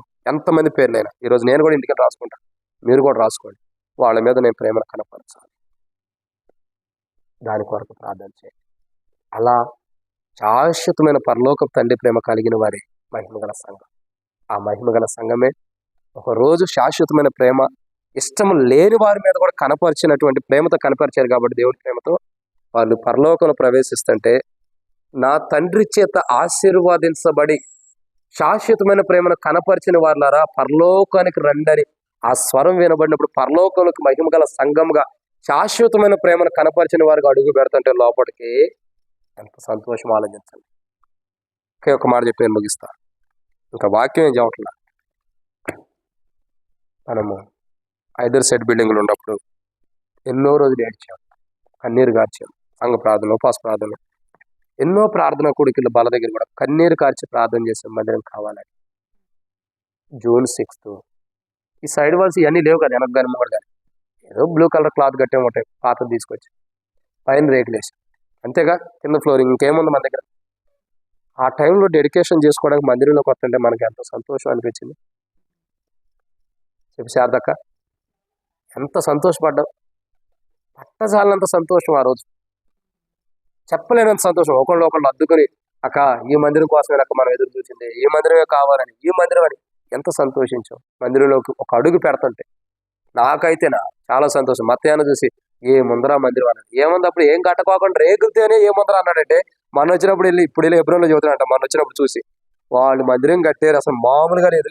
నర్సాపూర్లో కట్టిన మందిరం ఎక్కడా లేదు, అట్లాంటి మందిరం కట్టారు అలా. ఆలస్యమైన అద్భుతంగా జరిగేది మందిరం మటుకి, మరి ఇట్లాంటి సిస్టమ్ ఎక్కడా లేదు. అవునా?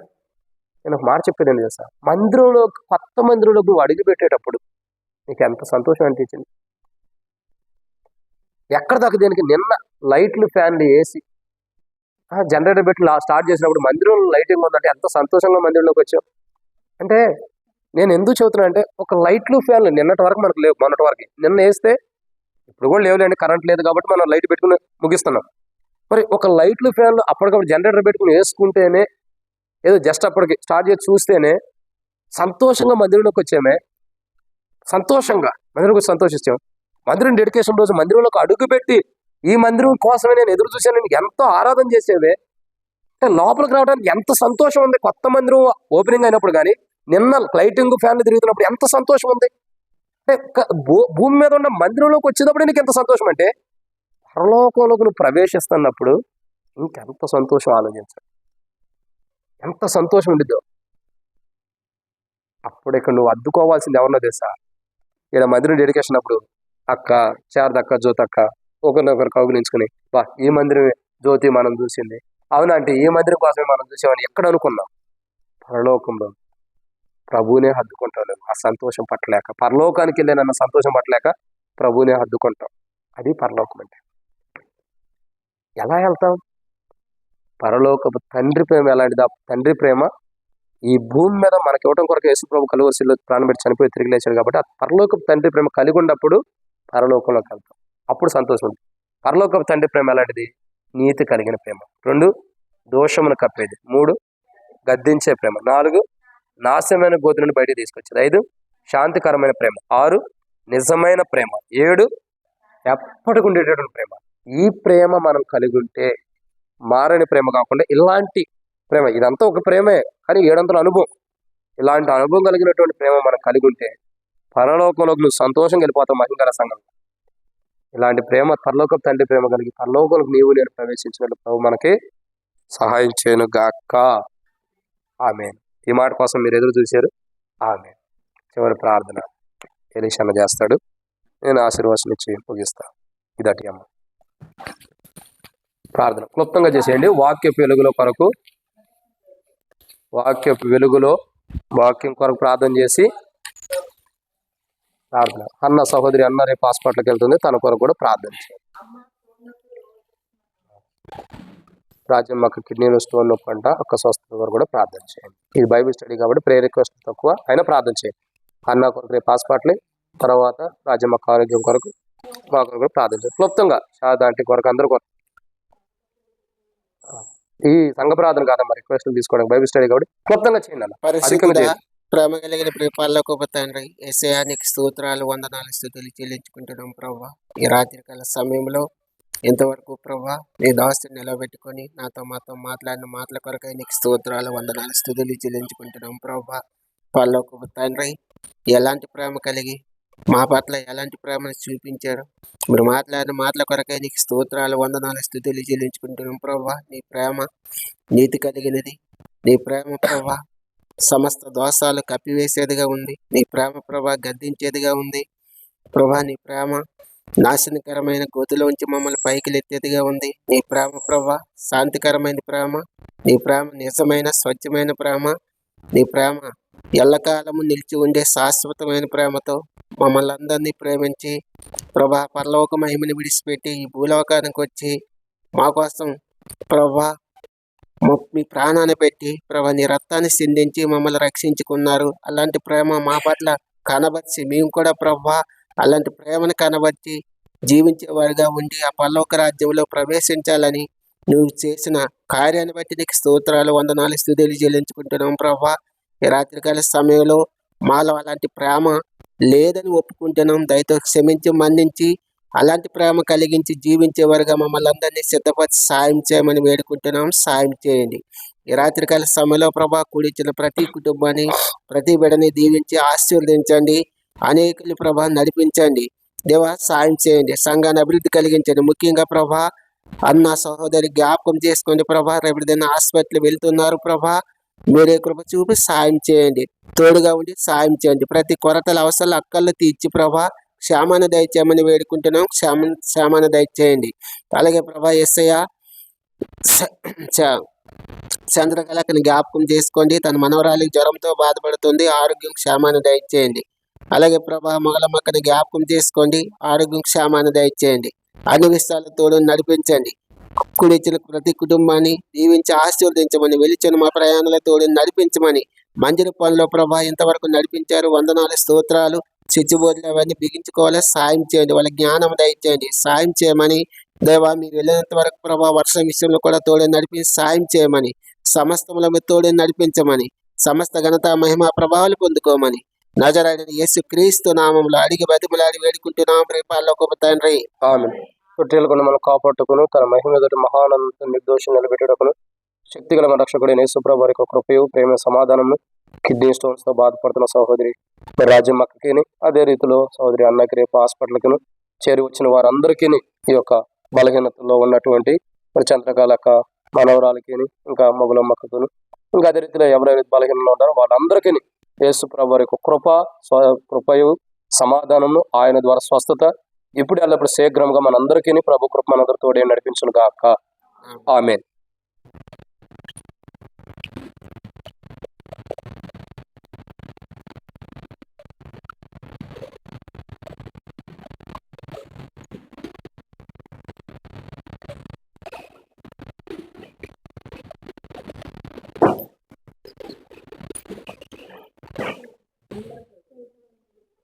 Praise the lord. ప్రైజ్